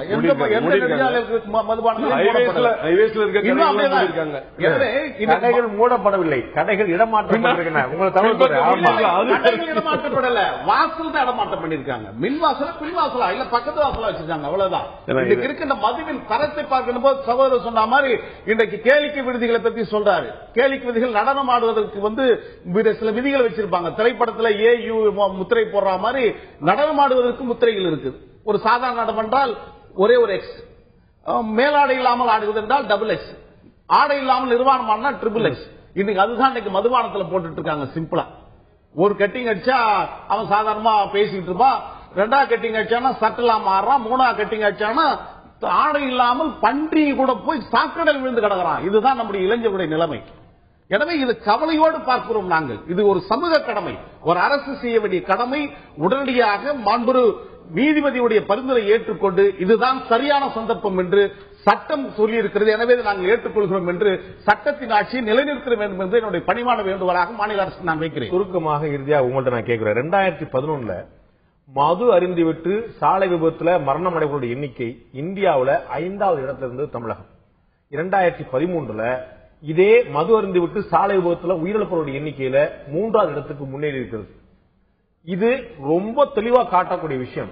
மது விற்பனை என்பது இளைஞர்களுடைய உயிரை பறிப்பதில் எவ்வளவு பிரதானமான இடம் வைக்கிறது என்பது. இதில் அக்கறை காட்ட வேண்டியது அரசா அல்ல நீங்கள் சொல்வது போல பொதுமக்களுடைய விழிப்புணர்வு? பொதுமக்களுடைய விழிப்புணர்வு நம்பர் 1. நம்பர் 2 அரசோட அக்கறை. முதல்ல பொதுமக்களுக்கு தண்ணி போட்டா நீ ஸ்டேரிங்க பிடிச்சா ரோடு தெரியாதுடா, கண்ணாடி ஒண்ணும் தெரியாதுடான்னு அந்த முட்டாளுக்கு அறிவு வேணும். மேற்கொண்டு குடித்து ஆக்சிடென்ட் நடக்கிறது வேற. இன்னைக்கு ஹைவேல டெய்லி 6 பேர் சாகலாம், 10 பேர், ஒரு கார் போய் மட்டும் 6 பேர் அப்படின்னா செத்துட்டு இருக்கான், தூக்கம் எல்லாம் ஓட்டி சாகலாம். பொதுமக்களுக்கு விழிப்புணர்வு வேணும். குடித்தால் வாகனம் ஓட்டக்கூடாது, உனக்கு அப்படி தைரியம் இருந்தா வீட்டுல கொஞ்சம் செய், இல்லாட்டி இந்த சனியனை விட்டு தொலைன்னு அவனுக்கு ஒரு விழிப்புணர்ச்சியை நம்ம மக்கள் ஏற்படுத்தணும். ஒவ்வொரு குடும்பமும் சிந்திக்கணும். இதை பார்த்துக் கொண்டிருக்கிற ஒவ்வொரு குடும்பமும் நம் பிள்ளை குடிக்க கூடாது, நம் கணவன் குடிக்க கூடாதுன்னு ஒவ்வொரு குடும்பமும் சிந்திச்சாதான் இதுக்கு முடிவு பெறும். இதுக்கு அரசாங்கமே தடை பண்ணா கூட எங்கேயோ போய் குடிப்பான், எங்கேயோ தெரியாம குடிப்பான். ஆந்திரால இருந்து சரக்கு வரும், பாக்கெட் சாராயம் வரும். அதற்கான மெனக்கடல் ரொம்ப குறைவு. நீங்க சொல்ல மெனக்கடல் உங்களுக்கு தெரியாது. அண்ணன் சொன்ன மாதிரி குடிச்சிட்டு பன்றியா சோசியல் ட்ரிங்கிங் எல்லாம் பன்றியா கிடக்கிறவன் இதுக்காக எந்த எக்ஸிட் வேணா போவான், எங்க வேணாலும் போவான். முதல்ல பொதுமக்களுக்கு இந்த தமிழகம் கிட்டத்தட்ட இந்த 65 ஆண்டுகள்ல கிட்டத்தட்ட 25-30 ஆண்டுகள் மது இல்லாமல் தான் இருந்திருக்கிறது. நீங்க மறந்துட முடியாது. 30 ஆண்டுகள் எந்த ஆண்டுகள் சொல்லுங்க? முதல்ல இருந்து ஆரம்பிச்சு நம்ம மது விலக்க நீக்கினது திராவிட முன்னேற்ற கழக ஆட்சியில. அதற்கு முன்னாடி வரைக்கும் பூர்ண மது விலக்கு தான் இங்க இருந்திருக்குல்ல. பூர்ண மது இருந்து நம்ம எல்லாம் வரவேற்றோம். ஆனா அப்ப கழுத்தடைகள் இருந்தது. சில இடங்கள்ல கல்லுமரம் அங்கேயே இறங்கி அந்த கிராமத்துல சாப்பிட்டு இருப்பாங்க. இதெல்லாம் ரொம்ப சின்ன சின்ன விஷயங்களே நடந்து. IMF மது ஒன்று கிடையாதுன்னு யாருக்கு தெரியுதோ இல்லையோ உங்களுக்கு நிச்சயமா தெரியும். கல்லு வேணும்னு இருக்காரு, நாங்க அதையும் வரவேற்கிறோம். சொல்றேன், இன்னைக்கு அன்னைக்கு சாப்ட்வேர் கிடையாது. ஒவ்வொருத்தனும் டெபிட் கார்டு கிரெடிட் கார்டு வச்சுட்டு இழைச்சிட்டு இருக்கல. ஒவ்வொருத்தனுக்கு பணத்தை நிறைய சம்பாதிச்சு கவலை பணம் அதிகமா வைத்திருப்பவரை பற்றி அல்ல, இருக்கிற காசை மதுக்கு கொடுக்கிறவருடைய பற்றி தான் நம்முடைய கவலை. நிச்சயமாக திரு கருணாகரன் சொன்னது போல இது மது விற்பனை கூடாது என்பதில் யாருக்கு மாற்று கருத்து இருக்க முடியாது. அரசும் சரி, எதிர்க்கட்சிகளும் சரி, நீதிமன்றம் சரி தொடர்ந்து வலியுறுத்தி கொண்டிருக்கக்கூடிய வலியுறுத்த வேண்டிய விஷயமா பார்க்கிறது. ஆனால் நடவடிக்கை எடுக்க வேண்டியது அரசு தான் என்பதில் மாற்று கருத்தில்லை. அரசு தயங்குமே ஆனால் முதல் பாதிப்பு நமக்கு தான் என்ற அடிப்படையில் ஒவ்வொரு தனி மனிதனும் ஒவ்வொரு குடும்பமும் இதை விட்டு வெளியேற வேண்டும் என்று வலுக்கட்டாயமாக நிர்பந்தமாக கட்டாயமான உறுதியான முடிவை எடுத்தால் இது படிப்படியாக அரசுக்கே கூட அந்த நிர்பந்தம் போய் சேரக்கூடிய வாய்ப்புகள் இருக்கிறது. நிகழ்ச்சியில் கலந்து கொண்டு கருத்து விருந்தினர்கள் 2 பேருக்கும் நன்றி. பார்த்த உங்களுக்கும் நன்றி நண்பர்களை. மீண்டும் இன்னொரு நிகழ்ச்சியில் சந்திப்போம். அதுவரை நன்றி, வணக்கம்.